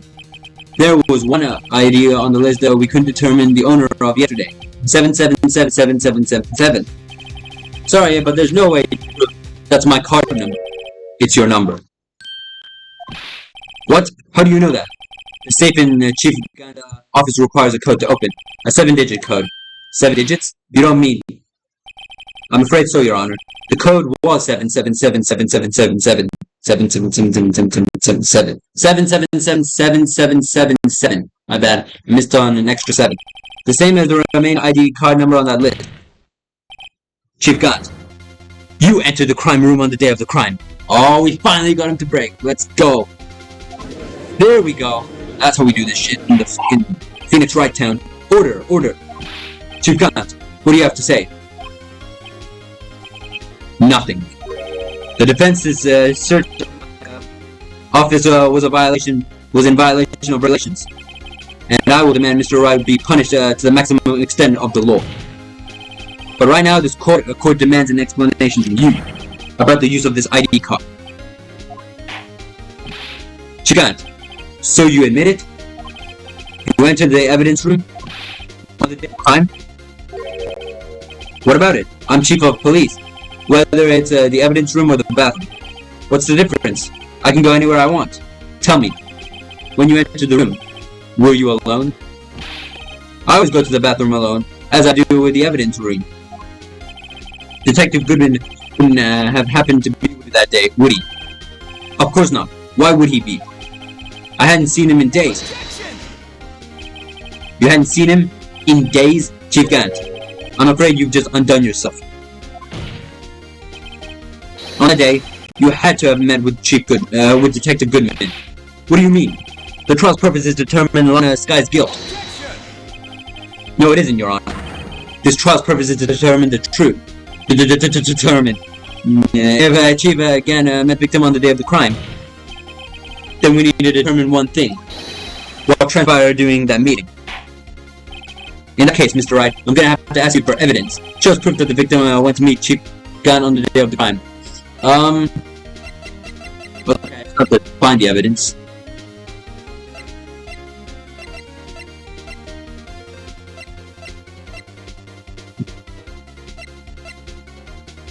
This!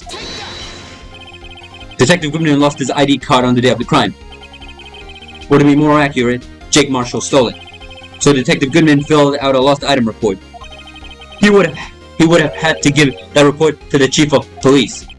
You are in possession of that report, which means you can't be sure if he if he filed it. He filed it. How do I know, you ask? Because he needed to enter the evidence room that day. He needed to. Yes, to transfer the evidence out. Oh. Detective Goodman took the form to you, Chief Gant. Then accompanied the detective to the evidence room. I accompanied him? There's no other way. The murder and Detective Goodman could have entered the room. It's all coming together now. Hold on, let me guess what you're going to say next. I, the chief of police, murdered poor Goodman? Just simple nod, exactly. But what? The chief didn't necessarily need to accompany him to the evidence room. He could have just lent him his ID card. Yes. Now that you mention it, I believe I might have done something of that sort. Sorry, but that's not possible. According to the record, your card was only used once. Yet you showed us your ID earlier. If you had really lent it to Detective Goodman, it would have been found on his body. No! God damn, did you see that? Did you see that? Did you see that rage he just went through? Chief Gant, you didn't. The murderer was most likely a spur of the moment crime, for no one in their right mind would choose the police department as a place to commit murder. After the murderer, you confronted Lana at the prosecutor's office. Why?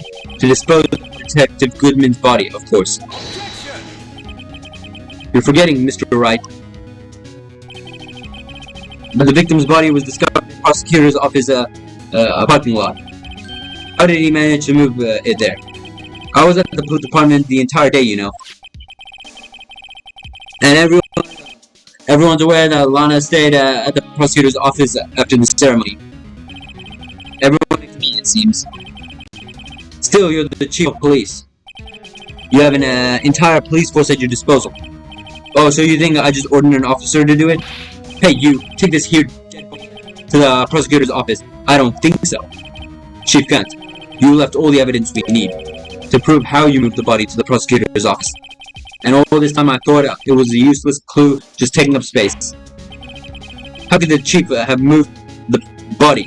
Mr. Wright, show us this evidence. I don't know. To move the victim's body, you can't use this. What did he use exactly?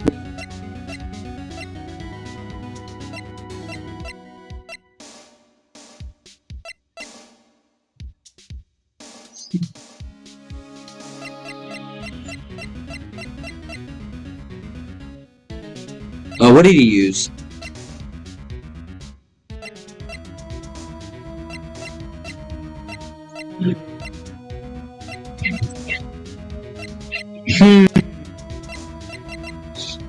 I don't know, actually. I might have to guess. Wait, let's actually look at this. Crime scene, nah, not this. Not that.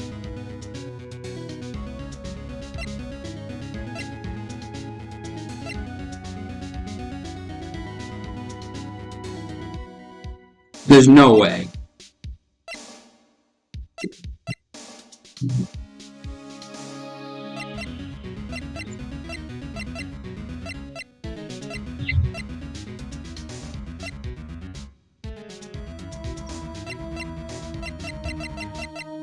Okay, I actually don't know.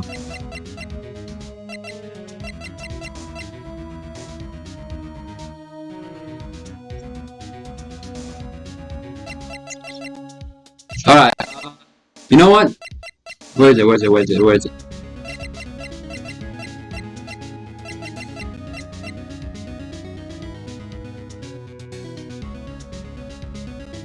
Uh, I'm gonna do something really stupid. I'm just taking a wild guess. Boom! Well, I see. Maybe I'll use this later. To move your dead body, Mr. Wright. Huh? And I'll help you dispose of it. Bro, there's like nothing here. I don't know. But we still don't know what AI 16 means. What is AI 16? Is that a number plate? Parking stop. Miles Edgewood.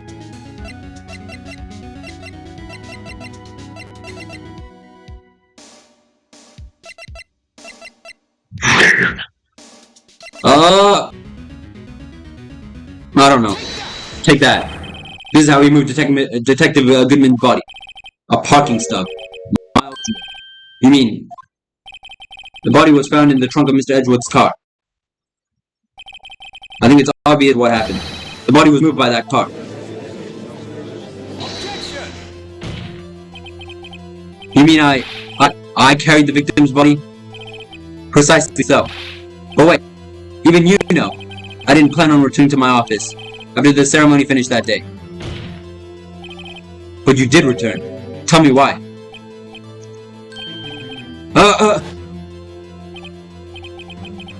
I was asked to go, by Chief Gunn, no less. He told me he wanted to keep it here in the prosecutor's office. In any case, on the day of the stabbings, I brought this back here.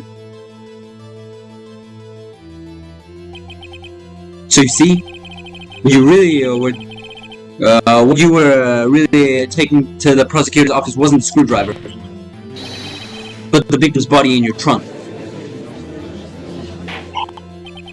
Detective Goodman's body was carried in the trunk of Mr. Edgewood's car, bro. I'm so stupid for choosing the, the Blue Badger. I don't know why, I just took a random guess, like I wasn't even trying.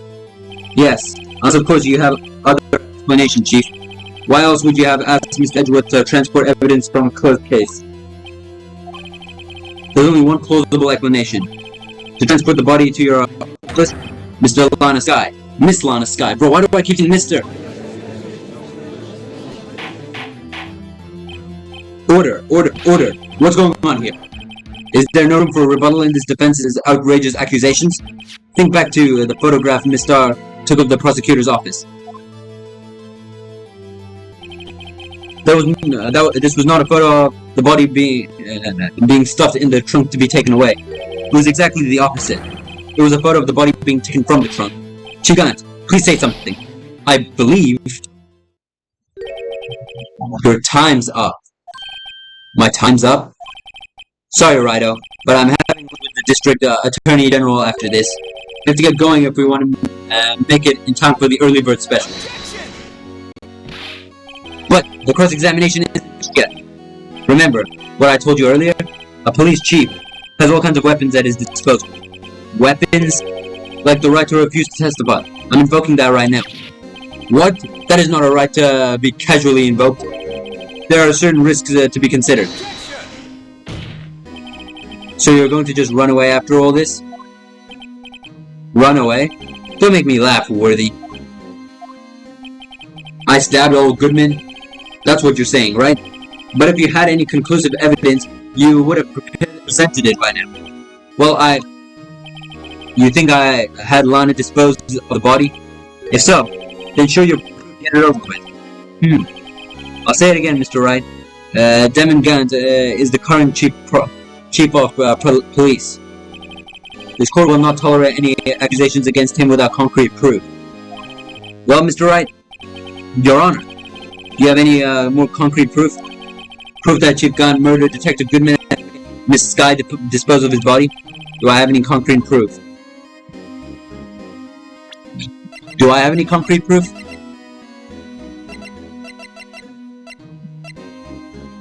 What is AI 16?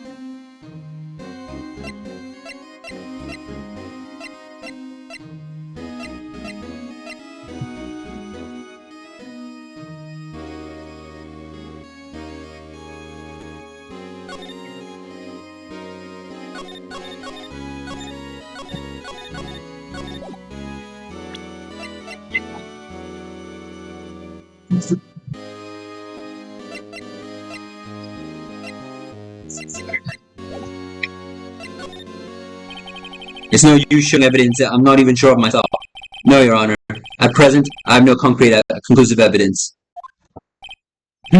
See, Aji? In that case, this court is forced to penalize you for your allegations against the chief. Do not penalize me. What? Here's a tip. Never gamble what you can't afford to lose, Righto. It seems that Lady Luck was just on my side. On my side again today. Oh, Aji, I'll leave the rest to you.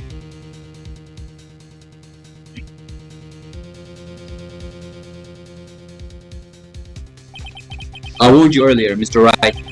This is an upon to a senior officer in our nation's law enforcement agencies.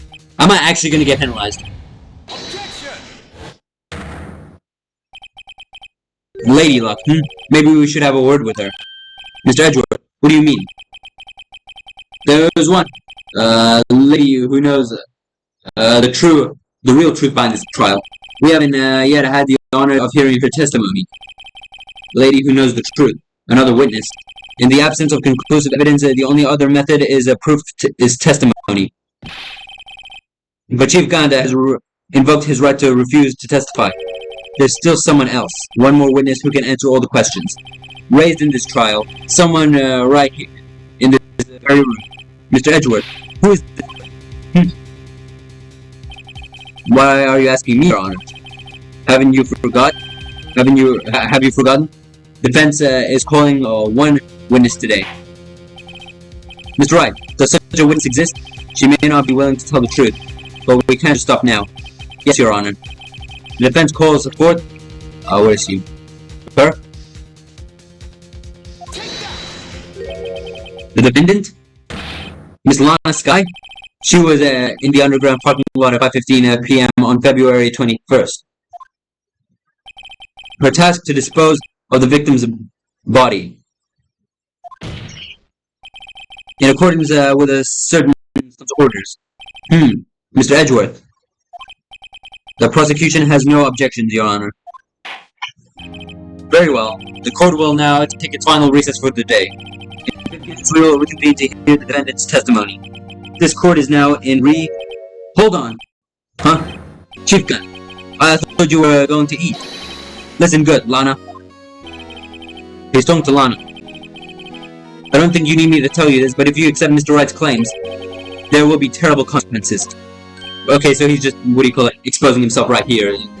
Just so he can save himself. That's right. Your sister will be found guilty. For Neil Marshall's murder. This isn't good. Of course, you'd never support such outrageous claims anyway, right? Something to think about. Alright then, I've got a lunch date to meet. Oh my god, this dude! Even the judge... Okay, if there aren't any further objections, this court is now in recess. Bro. Looks like we managed to stay in the game. Yeah, thanks to your help, Edgeworth. That chief. He's something else, eh, pals? Detective Gumshoe. I'm not a detective anymore. Oh yeah? Sorry about that. Oh, don't worry. I've already decided now. At your office. My office? Sure. I'll take the place of that top-knotted girl you used to work with. What do you mean, Maya? Still, looks like we're all out of moves now. Chief Gans has done it again. He always, how is it he always gets the upper hand? It's not fair he has the right to refuse to testify. Yeah, he shouldn't have that right. If he's a suspect in a case, settle down, Wright. Remember what the judge said? But Chief, that is not a right to casually invoke. There are certain risks to be considered. Risks? What did he mean by that? It's simple. If the chief refuses to testify, the opposite also holds true. You mean he forfeits his right to say anything too? Oh, Emma! Sorry for putting you on the spot last time. Are you okay? Emma! Why did I say Emma? That says yeah. Yeah. When I came to, I was in the medical office. I've been listening to the trial from the gallery.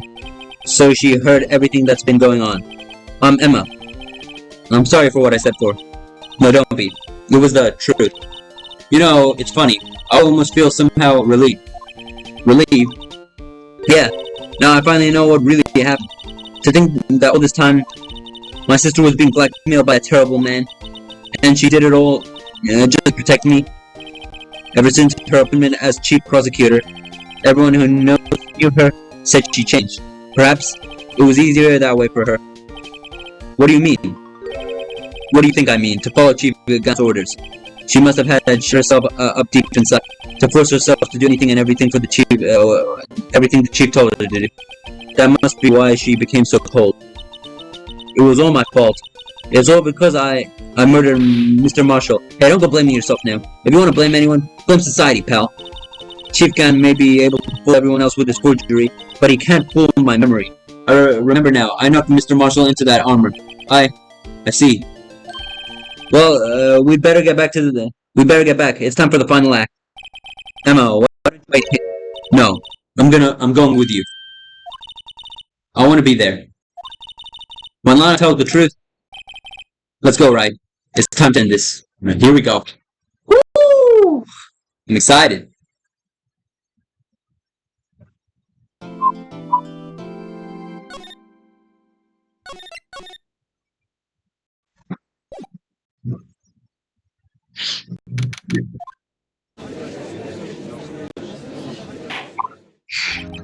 Now then, will the defendant, Miss Lana Guy, please take the stand?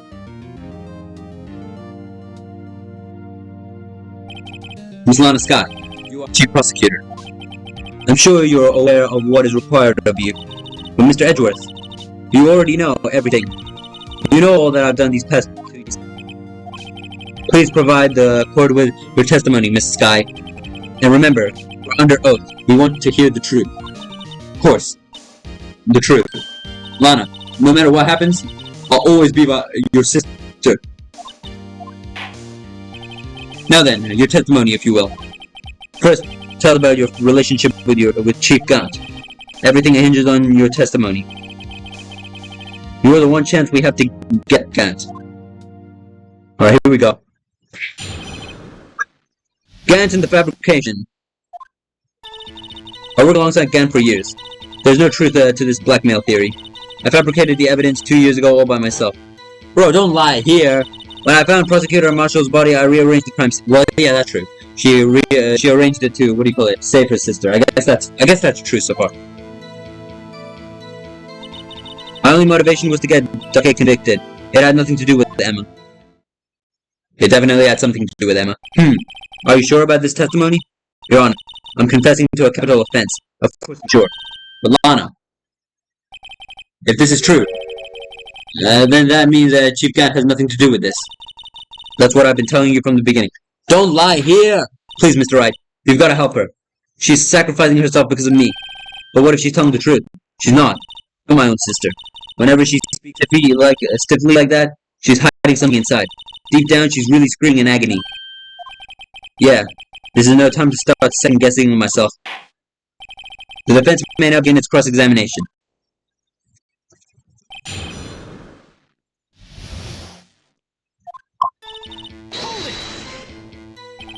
How many years exactly?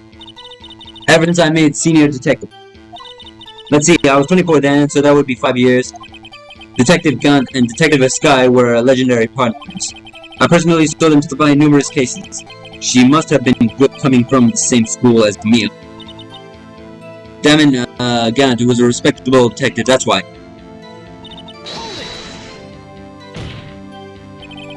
But think about it, Miss. You didn't murder Detective. You told me as much yesterday in jail. You still don't get it, do you, Mr. Wright? Any testimony you cannot present in court is useless as idle gossip. I stabbed Detective Goodman with a knife. And?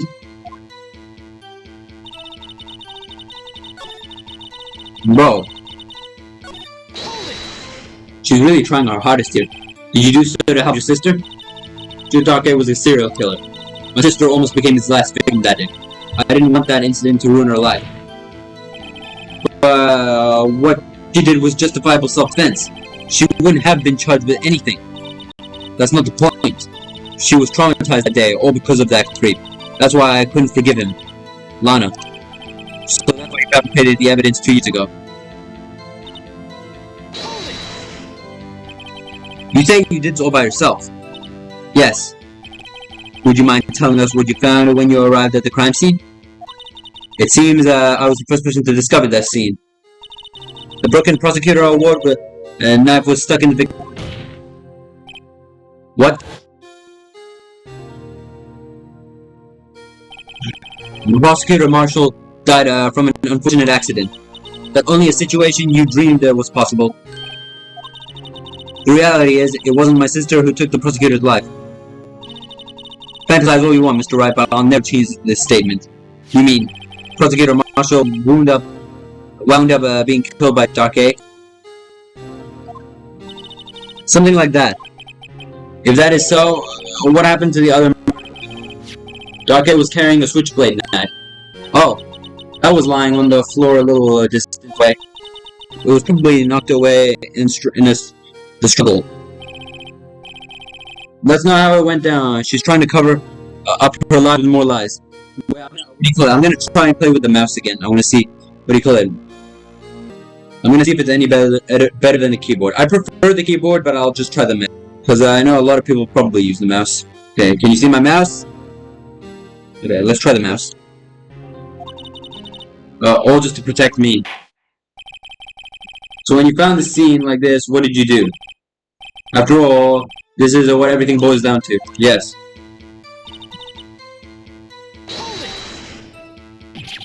You planted the tip of Dark A's knife into the wound, and then you moved the body?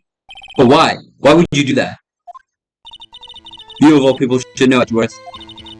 You always had a good head on your shoulders. My head isn't that bad, but maybe I ought to ask you for the sake of the others. Okay.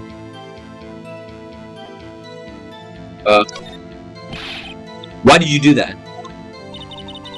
Come now, Mr. Wright. Even you should be able to figure it out. Very well. Let's add this to the witness testimony. The reason Miss Sky fabricated the knife.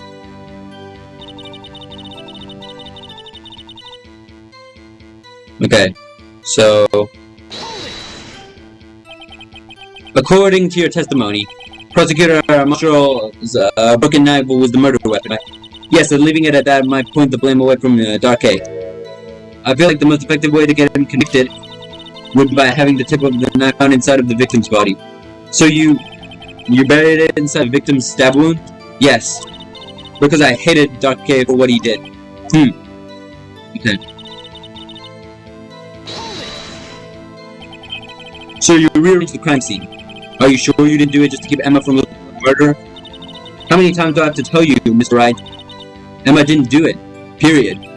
Are you so desperate to hide that fact?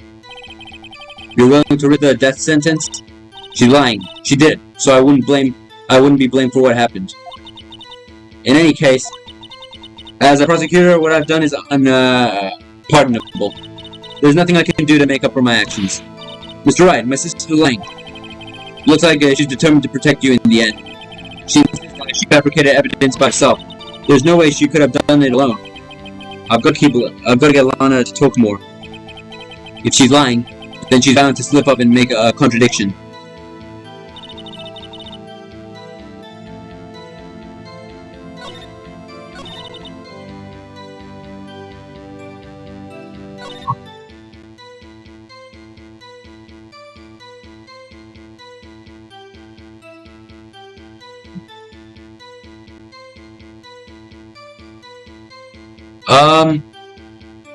I broke the tip off of Dark A's.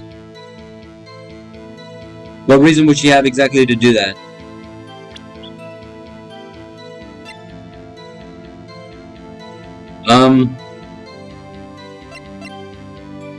Hold up. Hold on, I'll press her on this matter again. Hold up. Why did you move the body this time, I'll ask? When you showed up on the scene, where exactly was the victim's body? It was where you deduced it was, by Chief Gunn's death. But the body was found by your desk. Why did you move it there? The reason for that is simple. Let's have the witness explain this in more detail. The reason Miss Guy moved the body... The piece of jar that shattered during my events threatened my plan. What?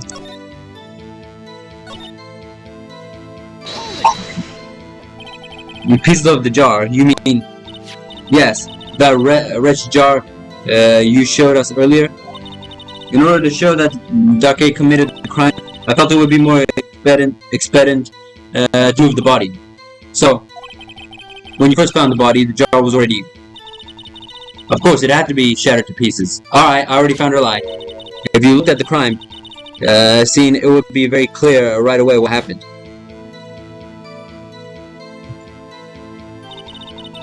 Neil Marshall was dead and Dake was lying unconscious. In other words, the jar must have been taken during their struggle. I see. What's the matter, Emma? Apparently the jar shattered at the time the crime was committed, but I have a feeling there's more to it than that. There must be a contradiction here somewhere. Anyway, I committed this application completely alone. I already found out what's wrong.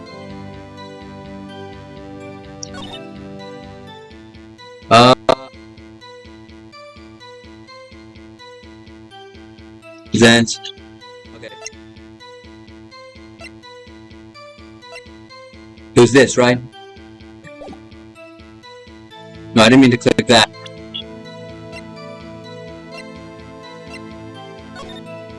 It was this. Objection! I was wrong. The witness's statement is clearly faulty, Your Honor. I'm sorry, but I can see nothing faulty. Unfortunately, I'll have to penalize you, Mr. Wright. Bro!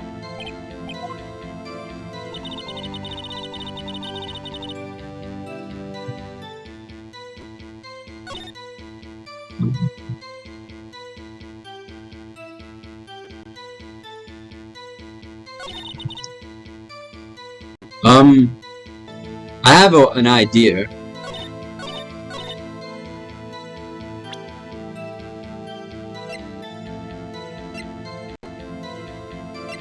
Objection! There we go.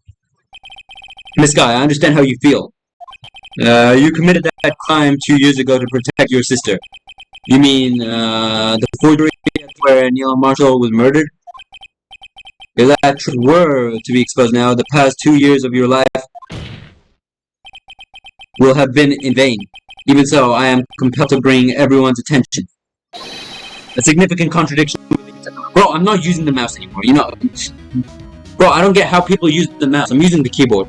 I just like the keyboard more. I use the mouse to go past dialogue, that's about it. I use the mouse to, like, progress dialogue, and apart from that, I use the keyboard for literally everything else. A contradiction in my testimony. Sometimes when I'm tired, I guess I'll just sit back and use the mouse, but that's about it. Testified, and I quote, the pieces of the jar that shattered during the event threatened my plan. That's right. Do you have a problem with that? It's a simple oversight, really. You see, a message was written on the jar with the victim's blood. Yes, the prosecutor must have written it in his final moments. Exactly so. And this is where the contradiction lies. And for the victim to be able to write the message on the jar, it must not yet have been broken before he died. He couldn't have written Emma's name on the shattered glass. Shattered jar, my bad. Order. Your Honor, it would appear more information is needed in regard to this jar and its bloody message. We may be missing something critical here. Something critical? Chief Prosecutor, it seems you are as in the dark as we are about the truth towards which we're headed. What? Just tell us exactly what you saw. We'll piece together the information to arrive at the truth. Very well. The witness may now continue her testimony. Okay, here we keep going. I immediately noticed the blood on the jar. Okay. Oh. But it was dark in the room and I didn't have time to check it out. So you noticed the blood, but you couldn't see it. It was dark, so... If it was dark, then you wouldn't have been able to see it. To be safe, I wiped away the blood. Oh my god. If you're gonna lie, at least lie better, Mary Jane. The fragments were large, so I'm sure I got them all. All I could think about was wiping them clean before they were discovered. You mean you were the one who wiped away the message in blood? Wasn't chief prosecutor at the time. She didn't think Dr. K was the real murderer. That's why she tried to erase the real evidence. Very well. The defense may now begin its cross-examination. Okay.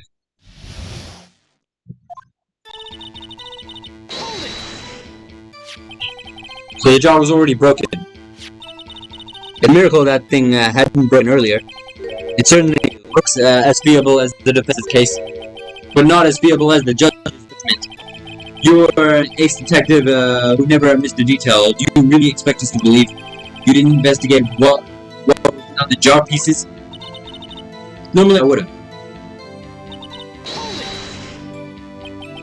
So you didn't know your sister's name was written on the jar? No. If I had known, I would have gathered all the pieces and ground them to dust. Well, that helps my case. Lonnie, you do that for me? It seems you two might make up yet. Anyway, I barely had enough time to move the body as it was. If something happened upon the scene, you'd lose your chance to erase the evidence. You must have been in a hurry. I was. I knew I had to destroy the evidence before anyone came. This is rather shocking.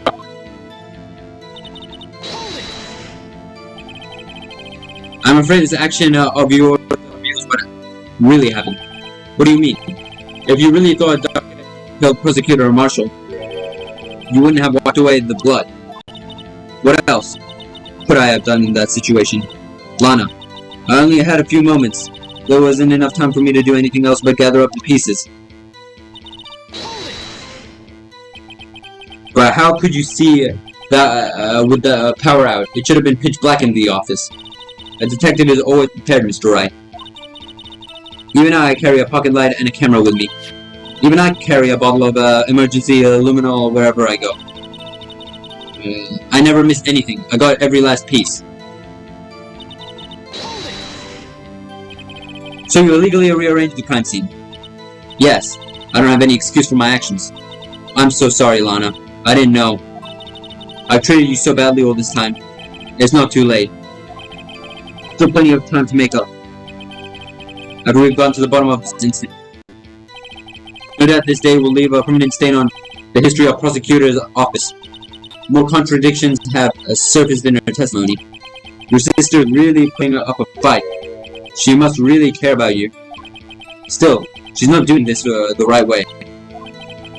I think I finally figured out the contradictions in her testimony. There's one possibility that might turn everything around.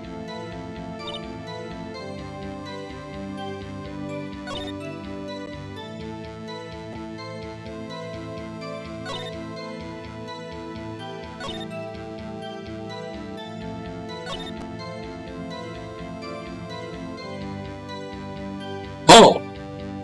Wait, this one's wrong. I'm sure I got that one. Wait, no, that might be right, actually. Oh, this is wrong.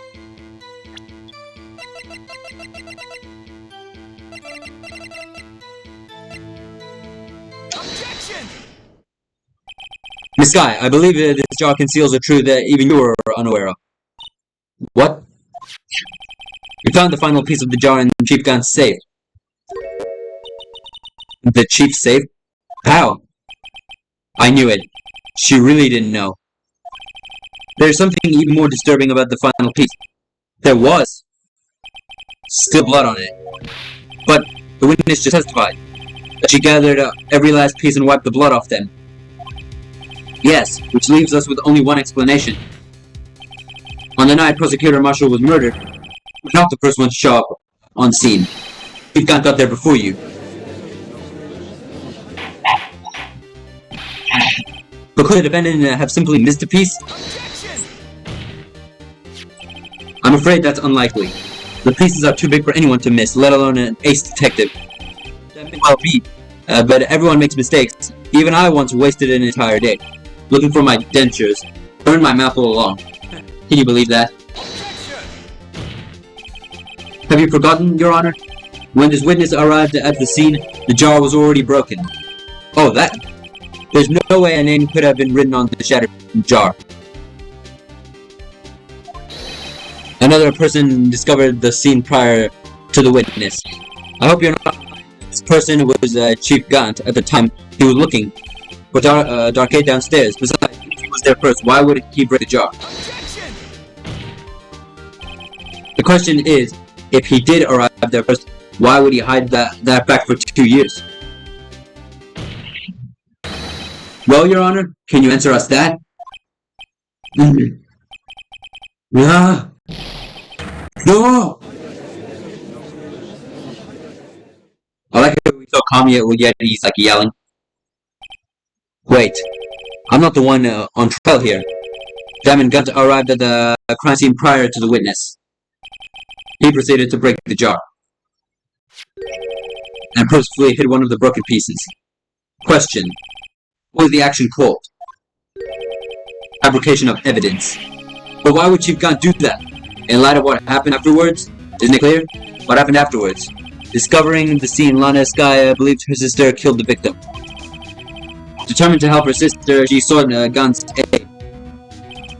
Lending her aid, Gant to create evidence that incriminated Darkade, sparing Emma, and therein lies the reason. That's the reason why Skye became the chief's puppet? Oh, she bit her fingers so hard she bled. No, I did it on my own. Please, sis, stop trying to protect the chief. I can't watch you suffer anymore for my sake. No, you didn't. It wasn't you, Emma. You didn't kill anyone. Don't believe anything Mr. Wright says. Defense attorneys make up the most foul lies to their clients. Foul lies? Imagine that coming from my own client. I guess you do seem the type who likes to twist the truth. Bro, wait a minute. What if we're still smack dab in the middle of Gant's trap? Is something wrong, Mr. Wright? Lana, maybe right after all. What do you mean, right? So you tell foul lies then, Mr. Wright? Miss Skye, please testify once more. But if evidence was fabricated behind your back, then Emma's accidental killing of Prosecutor Marshall might also be a lie. But I do remember knocking over Mr. Marshall. Miss Skye, if you will. I can't. There's nothing to be afraid of anymore. This cross-examination may not change a thing. However, there is a possibility that it will, if you tell the truth. Very well. I'll testify about what I really saw. There we go. Alright, the witness may testify once more for the final time. Actual crime scene, alright. When I arrived, I found Mr. Marshall's body held on the suit of armored swords. Emma and Darkade were lying unconscious on the floor nearby. When I saw what had happened, I thought she did it. That's why I raised all evidence that linked her to the murder. I had a chief help me remove the body from the sword and carry it. But if it all really was fabrication, Emma might be innocent. Unbelievable. The body was impaled on the armored sword. You were the only one who saw that. If you had proof. Actually, I do have proof. I gave it to Mr. Wright just this morning. What? To me? It's a picture that I took of the crime scene as I encountered it. I thought it might be needed. But I don't remember receiving a picture like that. That I must have known. See, Mr. Wright, she really does have faith in you. Very well, Mr. Wright. Please present this picture. I don't remember receiving anything from Lana. Lana said she gave it to you this morning, right? I seem to remember getting something from her then. Let's check the evidence again. There must be a picture in there somewhere. I didn't mean to click that.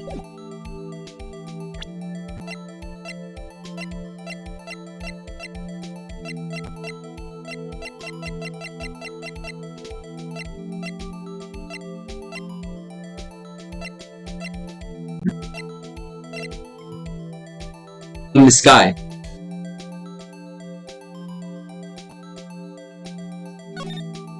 This?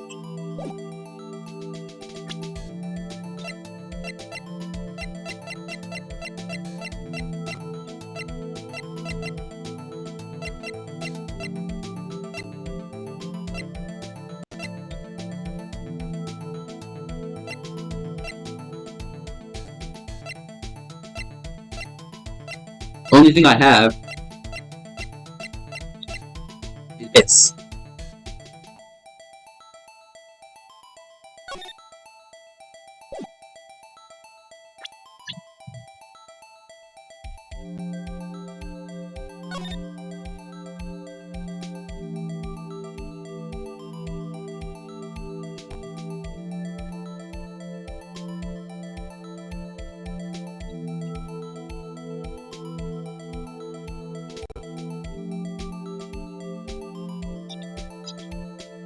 This thing?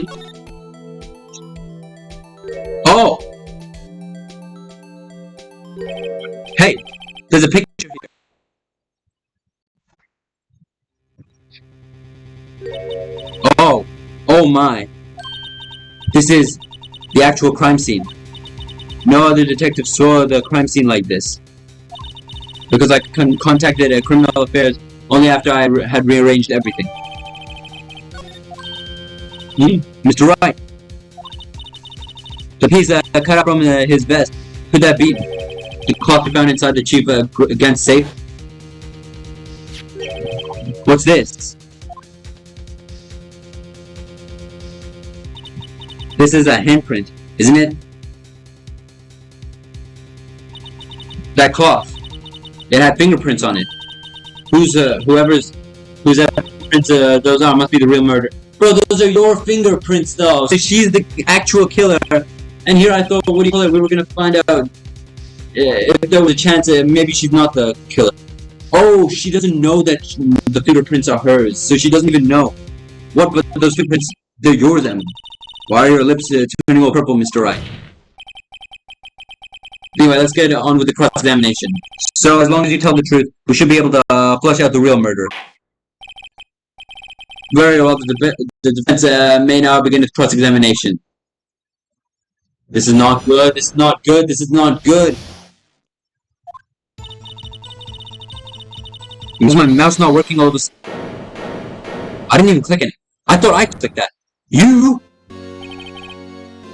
I clicked Q and it didn't work, and for some reason I was like, what happened to my thing? And then it went hold it, so I thought, oh, my thing was just delayed, and then I realized that, oh, I didn't even say that. Come now, Udgy. So is Udgy like a nickname for judge? Remove the J and it's Udge, and then it's Udgy. This is the poorest excuse I've seen for a trial I've ever seen. Chief, what now? You want me to make me out as the bad guy too? If so, I'd like to put in a word or two in my defense. I'm afraid it's too late for that. What? You already declined to testify. That means you forfeited your right to make a statement of any sort. This must be that risk we were talking about earlier. Just sit back, relax, and enjoy the sound of the noose tightening around your own neck. Yeah.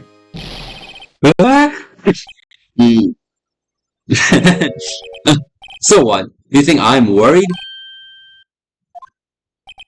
Sorry to disappoint you, but I don't need to make any statements. What do you mean? Evidence will do all the talking for me. Even if I can't testify, I still present evidence. Yes, that's true. Wait, you mean you still have some conclusive evidence? No, I don't. But someone does. Someone? So, what's your excuse? Righto?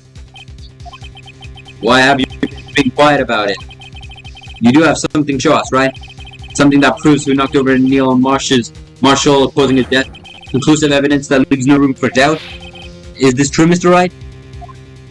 Yes, it's true.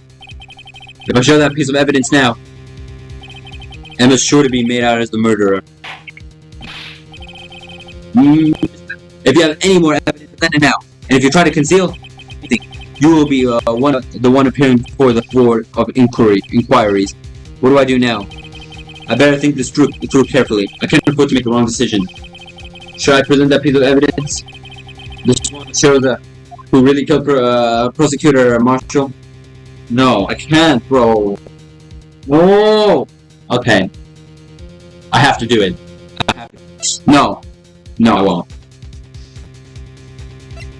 No, we have to find the truth here.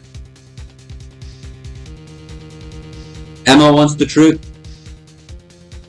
We have to. What do you call it? We can't go in the same. Be in the same position as what do you call it? What's her name? Lana Sky. We have to do it. Show evidence. Yes, Your Honor. I do have further evidence. Alright. The time's finally come to show it then. Show it to them. Those prints have got to be the chief's. I don't want this. Now then, let's see this conclusive evidence. The evidence that shows who actually murdered Prosecutor Marshall. It's a piece of leather cloth? Yes. It most likely was cut from the victim's vest near his chest. What's this? There's a big handprint on it. Surely that must have been left on the cloth. Whoever shoved the victim into the sword. What? Whose fingerprints are on these? I'm sure Wright has checked. You? Well, who are they? Bro, why you got so much pressure? They're Miss Guys. Miss Emma Guys. What? What, they're mine? So I really did do it. See, I told you it was it. But this was found in your safe. That means it's possible you forged it. I don't know what you're talking about. I don't remember any cloth in my safe. Do you really expect me to believe that? But... Get up, Mr. Wright. It's over. You shouldn't have presented that. By presenting that evidence, you tied Emma Sky and Neil Marshall's death. Oh. It appears we have our killer. No! Everything hinged on that point. In the end, Alana was found guilty on all accounts. Oh no! Did I fail?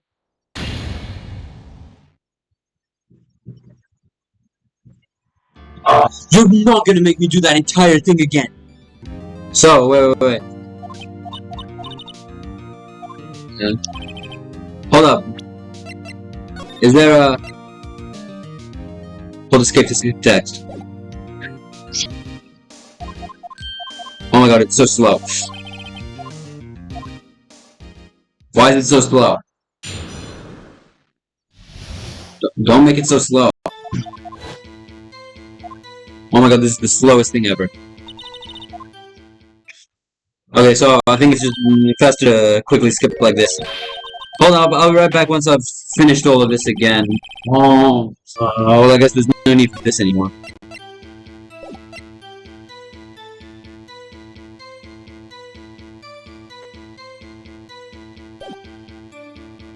I have to show all the evidence again. Wait. Okay, so I learned that if you turn on story mode, so if I turn this on,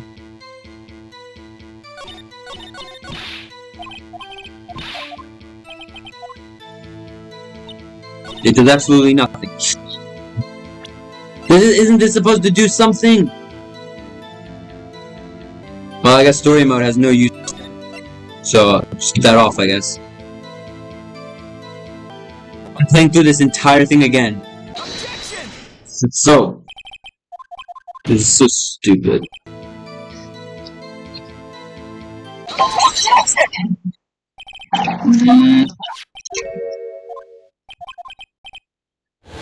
I might chop this up and just show you clips of it to prove that I'm playing through this entire thing again.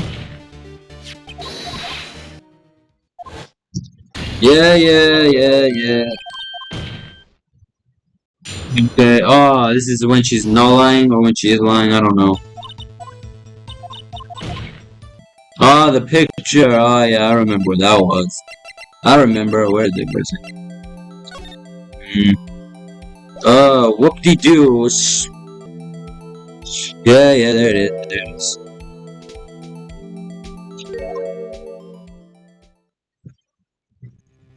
Oh, that's amazing.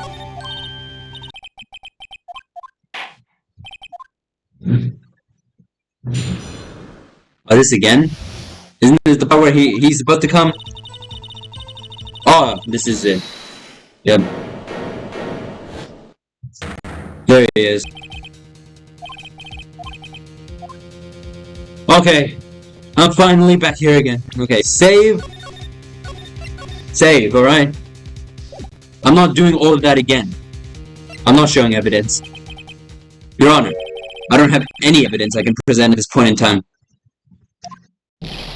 What? You lie. Chief Gant? You opened my safe. I know what you took. You took what was inside. The conclusive evidence. I don't know what you're talking about. Mr. Wright, why don't you show them? We found it together. Oh, I see. It's because you know the truth, don't you? You know whose fingerprints are on it. That's why you won't present it. What are you talking about, Chief Gant? Can't you figure it out? Take a good look at this picture. See the victim's vest? Notice anything odd about the chest area? It looks like part of it's been cut out for some reason. You mean you had this in your safe? What?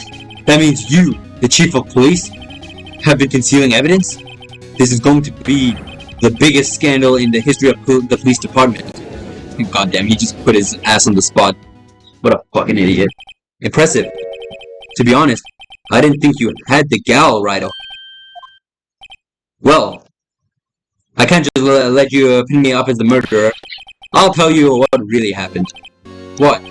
You mean you admit to it?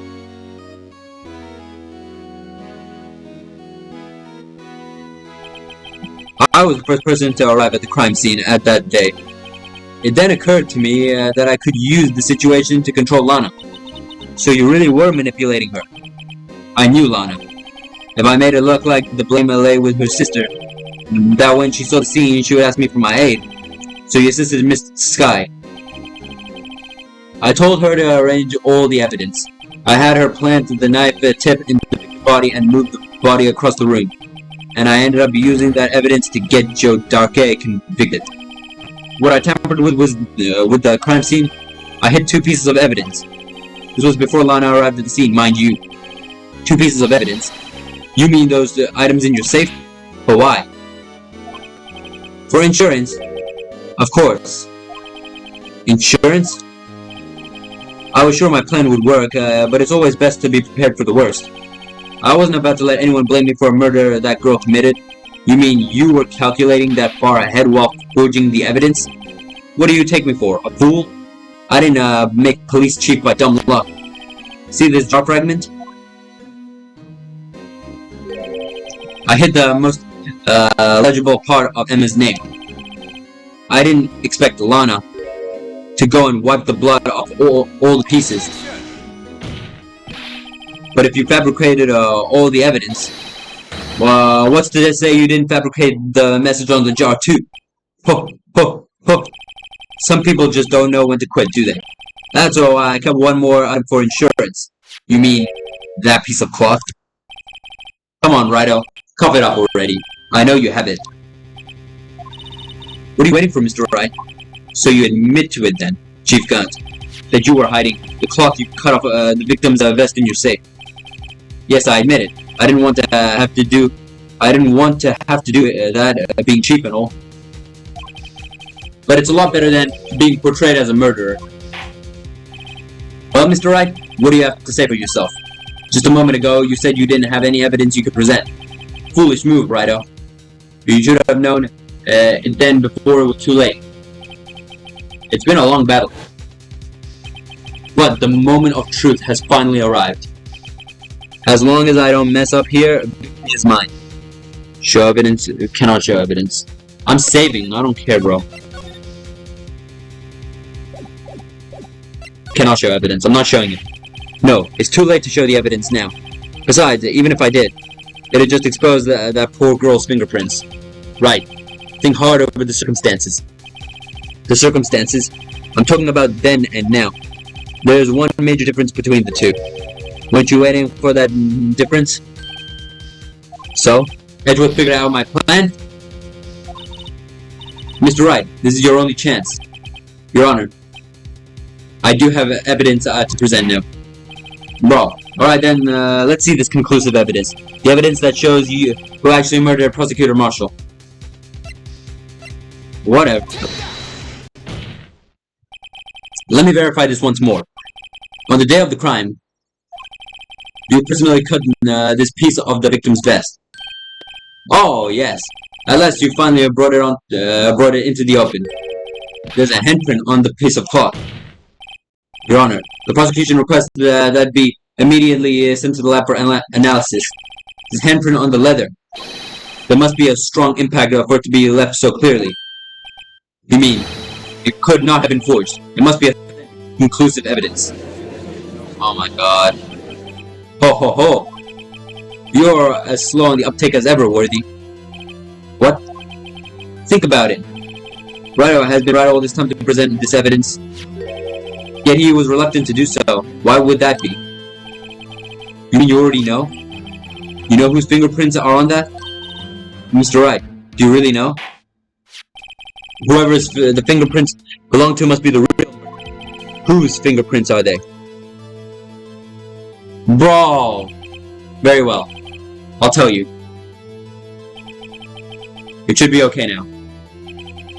Everything's proceeding as predicted. The person who these fingerprints belong to is... Emma? Emma Skye? What? They're mine? I'm sorry, Emma. But why? Why didn't you tell me?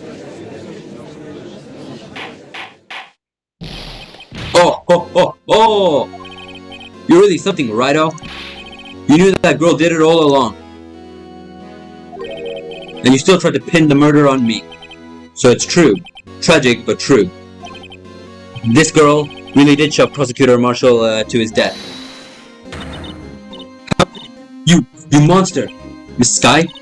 You knew whose fingerprints those were all along? Yet you acted like she really didn't?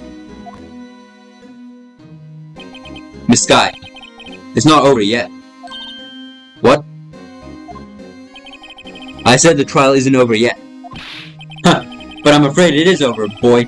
Not only this trial, but your career. You purposefully concealed this conclusive evidence. That, my friend, is a serious offense. I'm looking forward to pressing charges after the defendant is convicted. I'll have your badge, boy. What's the matter? Catgut your tongue? Aren't you going to tell us how it feels? How it feels to be the one who single-handedly turned a poor little girl into a murderer? Before I do that, there's just one little thing I have to clear up. Oh, and what's that? Who really killed Prosecutor Neil Marshall? What? Chief Gunn, you're absolutely right. This piece of cloth proves who the real murderer is. Who killed Neil Marshall, you ask? It was Emma Skye, wasn't it? I'm afraid that's not possible. Oh, you see, this piece of cloth contains a critical contradiction. What? A contradiction? What is this fool blabbling about? I'm talking about a contradiction, one that proves who the real killer is. Mr. Wright, this piece of cloth, what could it possibly contradict? Chief Gant, your tyrannical reign ends here. Behold, the piece of evidence that contradicts this cloth.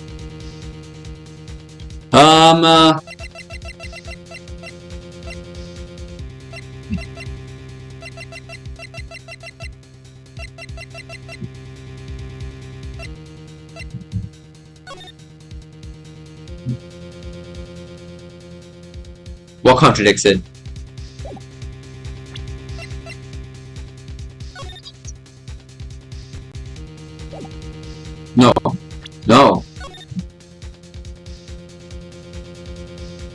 nothing behind it.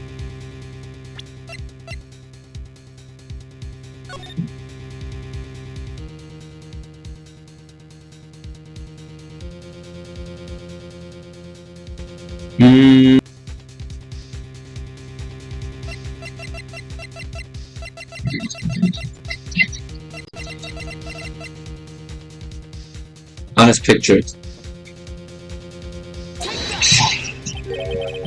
And what exactly is this supposed to be? This is the picture Miss Sky took. Take a good look at it. See where the piece of his vest was cut out? Yes? His shirt is showing underneath. It's hard to make out with all the blood on his vest though. Exactly my point. His chest is soaked with blood. That's only natural. His lungs, no doubt, were punctured. Blood poured out of his mouth. Oh, but that piece of cloth is completely clean. Yep. Wait, there's no blood on it. Ugh. Since Emma Sky's fingerprints are on the cloth, there's no doubt that she shoved the prosecutor aside. However, Mr. Marshall was not impaled on the sword at that time. No, this is nonsense. Now then, Chief Gant, let me ask you something. Prosecutor Marshall was not impaled when he was shoved aside. He most likely hit his head on the ground and was knocked out. If so, then tell me, who could it have been? Who could have arrived at the scene before Miss Sky, picked up the unconscious prosecutor, and impaled him on the armored sword? Then, to make it look like Emma was responsible for the prosecutor's death, said person proceeded to write her name on the jar with the victim's blood. The jar that they then broke on purpose to leave behind a clue. And make Lana believe her sister did it. Remember what you admitted only moments ago? That you personally cut out the bloodied piece of the victim's vest? Ironically, isn't it? Though the very act of creating insurance, you prove that you were the actual murderer.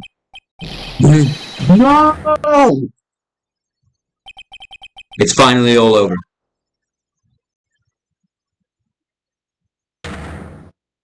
What?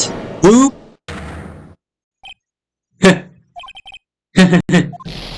Oh. That was close, Righto. You almost had me. Sorry, but you'll have to do better than that. I refute your allegations. What do you mean, you refute his allegations? You see, that piece of cloth is illegal evidence. Order! What nonsense is this? Illegal evidence cannot be used to convict a suspect. Remember, Udgy. Earlier, old Righto here concealed that piece of cloth. So then, what's your excuse, Righto? You do have some conclusive evidence, don't you? Your Honor, I don't have any evidence I can present at this point in time. Well, that's true. The defense did refuse to present evidence. At that moment, that piece of cloth ceased to be legal evidence. But that's not fair. Did you actually think you could best me in court? It looks like the last laugh's on you, son.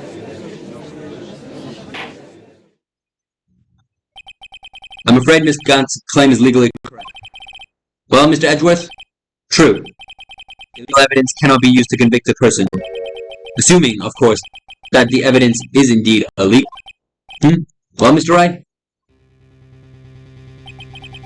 It seems, at last, the time for me to reveal my plan has finally arrived. Mr. Wright, do you admit to it? That you purposefully and illegally concealed this piece of cloth? I did not.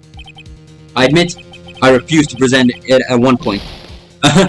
So the evidence is illegal. No, it didn't, Mr. Gant. Huh? It's not that I didn't present the evidence then. It's that I couldn't. What do you mean, you couldn't? There are certain procedures involved when presenting evidence. No, Udgy, don't listen to his lies. He's nothing but a coward. You can't really believe... There we go, Edgeworth. There's one issue left to be resolved in this trial. Is this evidence legal or not?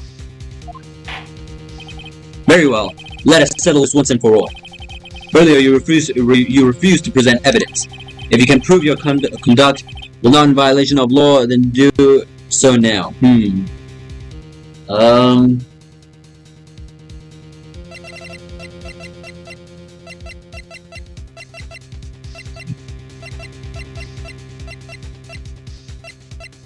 Evidence law. This probably. This is my proof, Your Honor. Evidence law. What's this? I've done my homework too, Chief. Indeed, Emma Sky's fingerprints were on this piece of cloth. However, at that point in time, this was merely a piece of cloth and nothing more. What? You see, it's written right here in this book. The second rule of evidence law. Rule number 1. No evidence shall be shown without the approval of the police department. I found this piece of evidence myself, inside your safe. It goes without saying, I did not have approval from the police department. Rule 2. Unregistered evidence presented must be relevant to the case on trial. And here is the crux of the matter. You see, at the time it was impossible for me to prove the relevance between the cloth and the SL9 incident. What? What kind of nonsense is this? You want relevancy? Just look at this one picture and take... Sorry, but can you recall when was that picture presented? That was shown only a few moments ago. No, he's right. At the beginning of today's trial, that piece of cloth was still meaningless. The person who gave it value as evidence was you, damn Gant. You yourself confess to a certain truth. Let me verify this once more. On the day of the crime, you personally cut out this piece of the victim's vest. Oh, yes. No! It was then you approved this cloth as conclusive evidence. Yes, you, the chief of police, personally approved this cloth. The only person who could have cut this from the victim's vest is the one who stood before the prosecutor marshal in his final moments. In other words, the real murderer. And there's no other. There's only one person who that could be. Damn it, Gant! The killer was you.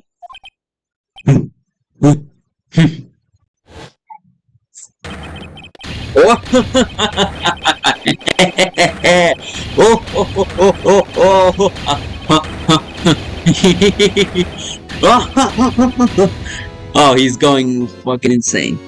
Oh god, he really went crazy right there. I knew I should have gotten rid of him. That good-for-nothing scum. For 2 years he's been snooping around the department, trying to get something on me. Crimes are being committed every day, yet he insisted on hounding me. Well, your crime wasn't exactly petty. He wanted to reinvestigate the case. He recruited Angel Starr, then convinced Bruce Goodman. Detective Goodman? Yeah, that's right. If the evidence is transferred, I'll lose my only chance to find out the truth. Please, you've got to help me. Goodman turned him down, as he oughta. Still, Jake Marshall didn't know when to quit. He stole Goodman's ID card and tried to take the evidence. Goodman came to me that day. He wanted to file a lost item report. I went with him to the evidence room. Then all of a sudden, he decided to speak out. What are you talking about, Goodman? Can you reopen the investigation, Chief? We can't transfer the evidence out. There's too many questions left unanswered. He opened his evidence locker, and as he was taking the evidence, he said, "It's not too late. I'm gonna hand all this over to Marshall." Well, to be honest, I was a bit taken aback by his words. I had a bad feeling when he came to see me, but I never thought he'd bring up SL9. That's when I saw it, the accursed knife.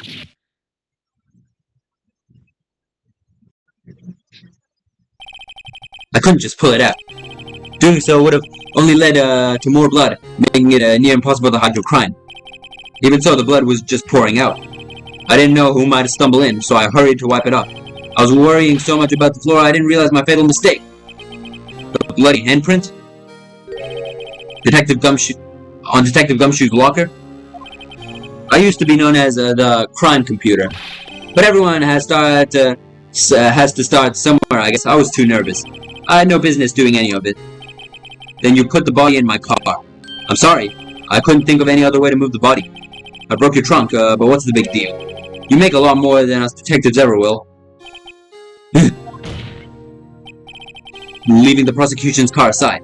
How? How could you get Miss Sky involved in all of this? Well, she had as much to lose as I did if the truth came out. So you took the evidence from Detective Goodman's locker. I felt bad for having to do it. I also didn't have the time to pick and choose what to take. So, you left the jar fragments and the glove. Yeah. It looks like I was better off being an investigator of crimes than a committer.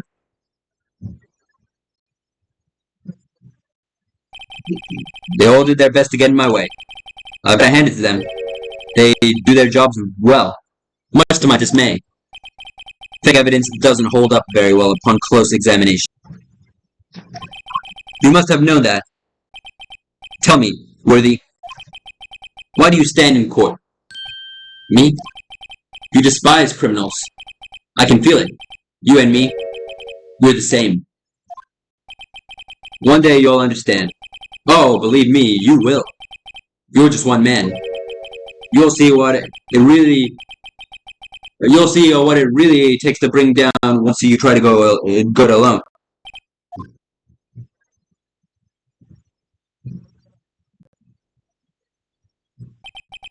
Well, looks like it's time to say goodbye. Oh, Haji. What? Looks like we'll have to cancel that lunch date. Sorry, old friend.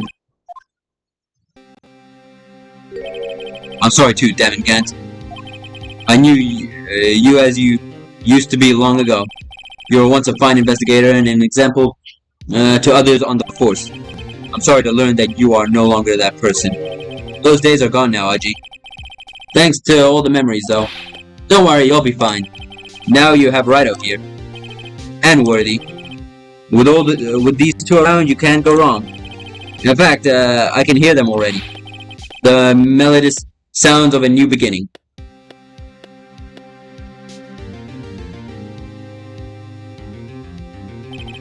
There are two things I want you to understand. Yes? First, your sister never hurt anyone. Second, Damon Gant betrayed you from the beginning. You see, Miss Sky? You no longer have any reason to keep silent. You're right. Well, when this trial is over, I'll tell everything. All that I've done these past 2 years. From the time I had Gant to help me forge evidence up until today. So, it seems all the questions raised in this trial have been answered. I'm sorry, Miss Sky. I couldn't get you out of all your trouble. My, what high standards you have for a rookie.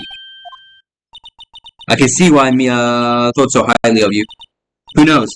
A few years from now, you just might make it to the top.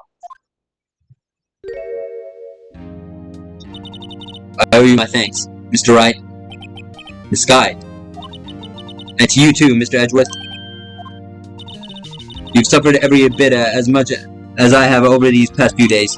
Believe me, I know how much of an ordeal it's been for you. It was nothing. Liar. I was worried the pressure might break you. And yet, you rose above it all and guided Mr. Wright to victory. You've done well, Mr. Edgeworth. Stop it. I only did my job. In light of this case, it seems a good self-examining is in order for all of us. Miss Sky. Yes, Your Honor. You are innocent of murder. However, although the chief blackmailed you, the fact is you still acted as his accomplice. A trial will be scheduled for these crimes at a later date. Yes. I understand, Your Honor. Is there something amusing about all this? Why are you smiling? It's been a long time, Your Honor. A long time since I felt free of these heavy chains.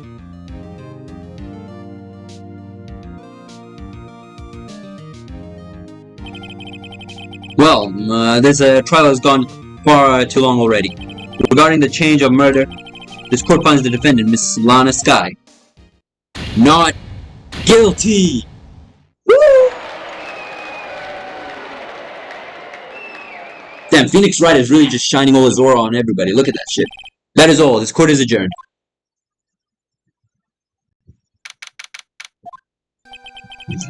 At long last, it's finally over. Emma? Why the long face? I'm sorry your sister didn't get completely off the hook, but at least she wasn't convicted for a murder she didn't commit. No, that's not it. Just now, after the trial ended, I can see why Mia Fey thought so highly of you. I owe you my thanks, Mr. Wright. And to you too, Mr. Edgeworth. You've suffered every bit as much as I have over these past few days. You've done well. She looks so happy now. This ending was pretty beautiful. You know, I did my best too, but Lana didn't say a single word to me. Hope I'm not interrupting anything, pals. Oh my god, this again?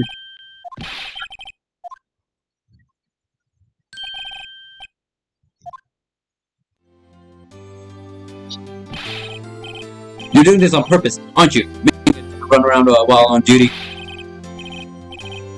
Yeah, I've seen happy people at funerals. Hey, line up, pals.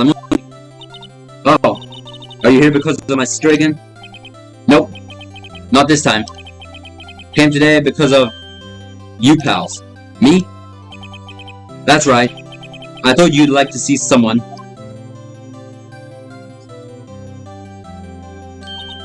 Lana? Should you be doing this? She's still under arrest, you know. Well, I want to tell if you won't. Emma, I owe you an apology. It's okay, sis. Don't worry about it. That day, 2 years ago, was the first time in my life I ever panicked. It was all I could do to keep myself from screaming. All I could think about was keeping you from getting wrapped up in that mess. Sis, I asked Gan to help me cover up the truth. I thought I was doing it for your sake, but now I realize I was wrong. I changed after that day. I had to. It was the only way I could make it through the past 2 years. I knew how much I was hurting you by distancing myself, but I couldn't bring myself to tell you what I did. I was scared. Scared that you'd look at me with those eyes of yours. I was scared of how you'd react if you knew. But sis, you were only doing it for me. No. Huh? I turned my back on you that day, and hiding what I believed to be the truth. I was deceiving you. Sis, I'm such a fool. It took me all this time to realize it. Emma, I'm so sorry. But sis, you don't have to apologize. I'm happy now. You're happy? Of course. You know, sis, I always knew that one day you'd come back, and now you have. Oh, Emma.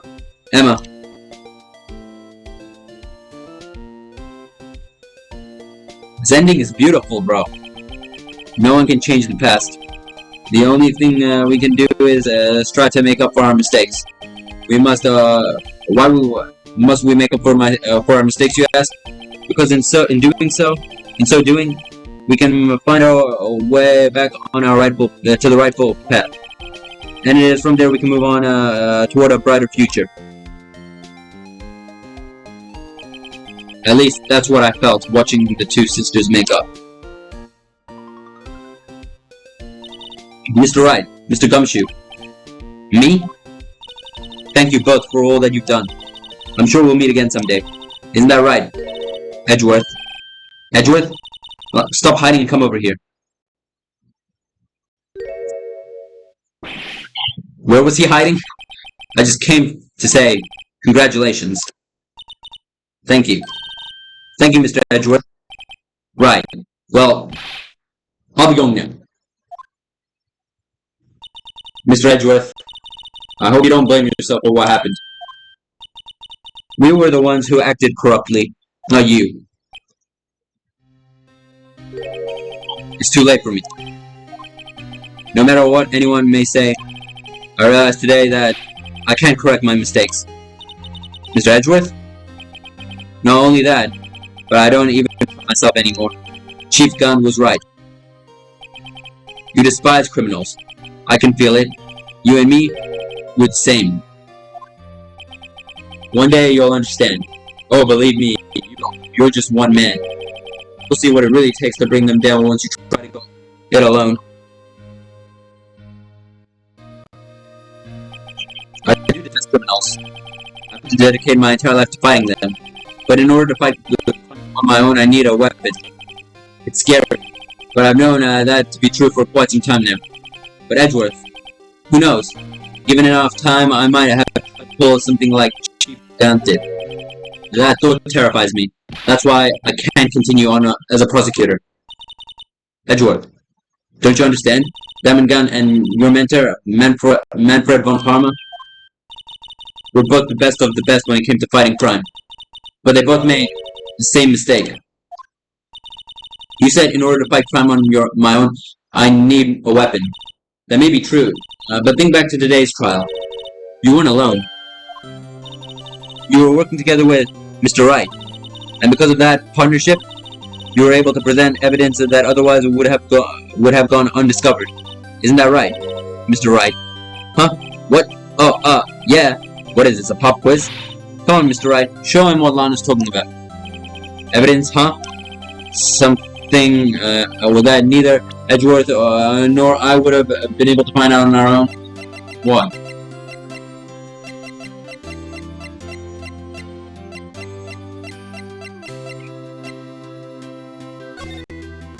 Well, this, obviously. Edgeworth had one half, and we found the other half in on Gant's desk. That's the picture I drew. Our counterattack began with this. You had one half of the evidence list, and I had the other. Apart, we wouldn't have been able to completely restore Emma's picture. That didn't just happen by chance, Mr. Edgeworth. It's time for me to go. Mr. Edgeworth, if you'll excuse me, there are still some loose ends that need wrapping up. Take care, Chief Prosecutor. Edgeworth, what will you do now? Well, whatever you do, just remember. You can let what happened kill the prosecutor in you, or you can let it help you grow. In the end, it's up to you. I know. It seems I owe you my thanks too, right? But what I face now is my problem. Edgeworth, I'll be waiting for you in court. Farewell.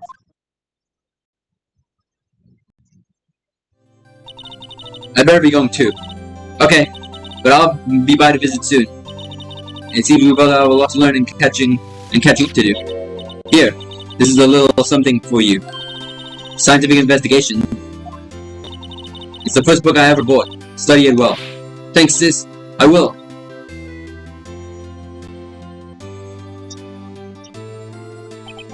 And so, another case came to a close. As for the sisters, I have faith. Faith that their lives have only just begun. And as for me, I think it's time I started on a new journey of my own. A journey to discover myself.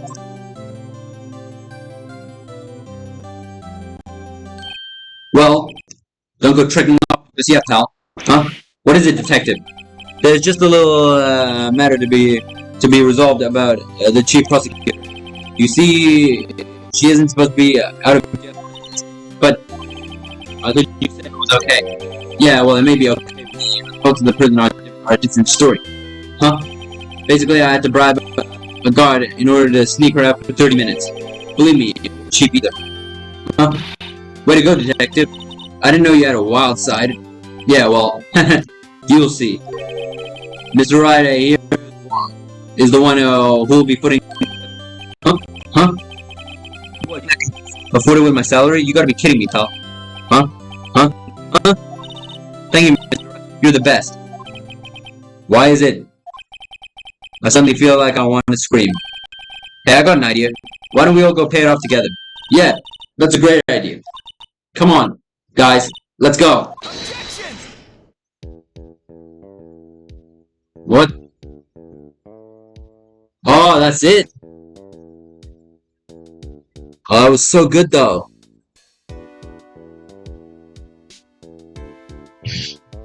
Bro, I was actually debating not to play this, but the fact that I did, actually, I'm glad. This was a bonus trial, I think that was added, but it's fully canon to the story. However, I think it was a bit advanced because This trial actually came out after the first, the Ace Attorney, the second game and the third game. And the what do you call it? In the storyline, it comes after the first game. But what do you call it? This was like made as a bonus for what do you call it? Like as a test, basically. I think for like new controls and stuff. And so that's why it was a little more advanced and difficult. But I had a lot of fun doing it. This was a really good trial. We saw a lot of amazing characters in this one, though. The characters were really good.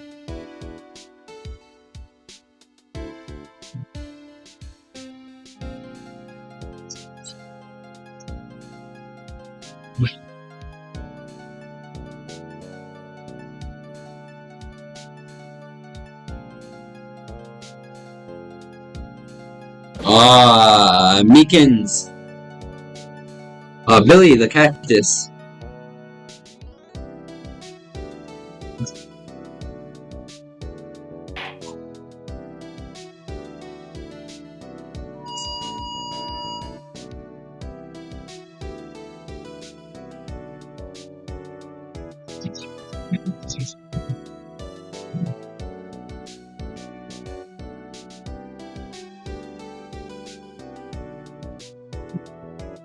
I might have to get another cola after this. Oh, there he is, the Blue Badger himself. God damn, look at that little shit. Just kidding, he looks amazing. I love the Blue Badger. Oh. Oh. Oh.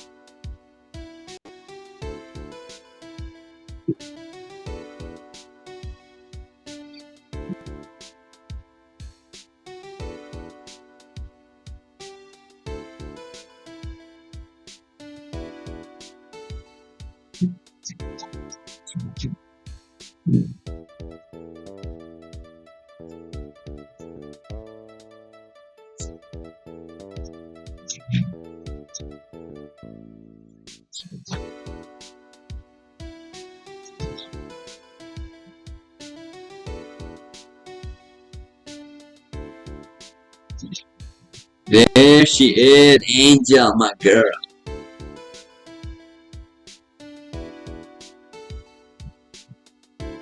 The right way lunch. Oh, okay.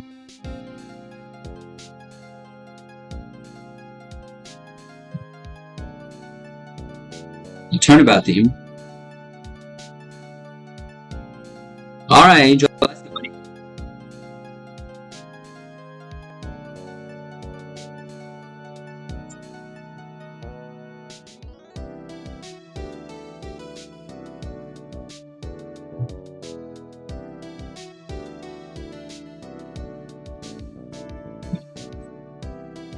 I'll never forget what that young defense lawyer said after the trial.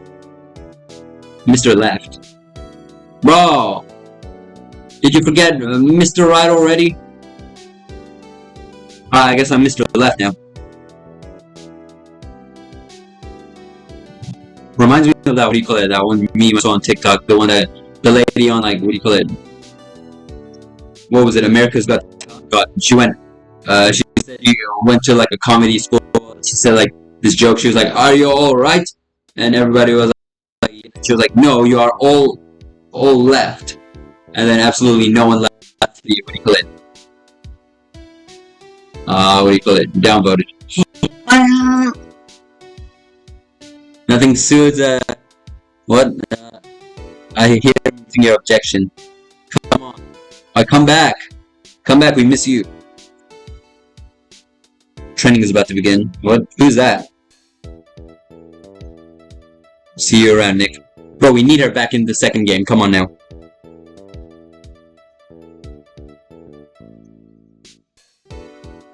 I felt so bad for her when everybody like, what do you call it? I wanted at least someone to laugh. I feel like it was funny just how awful the joke was that someone should have laughed. I don't know, bad jokes have a thing about being the funniest sometimes. Edgy? Mr. Edgeworth. Bellboy. Where the hell's Mr. Edgeworth at? What's going on? Hold on, what did that note say? No, I wanted to see that! Bro, whatever. Probably nothing important.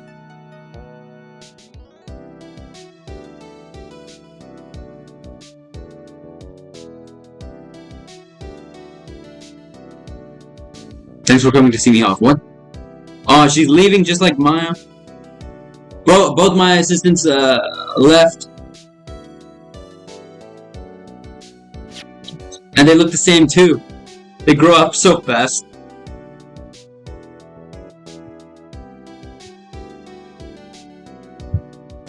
What?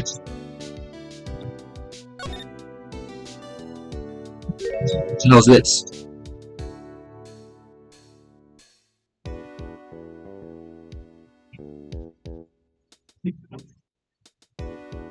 Ah.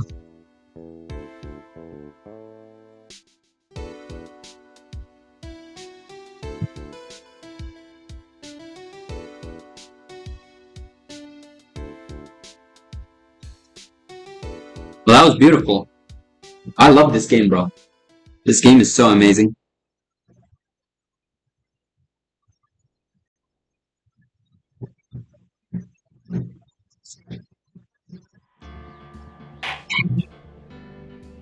Huh? Oh, is that it? Okay, whatever. Alright, that was the end of the first original Phoenix Wright Ace Attorney game. Including the bonus episode. If you guys enjoyed this video, make sure you smash like button, smash the subscribe button, and bye for now.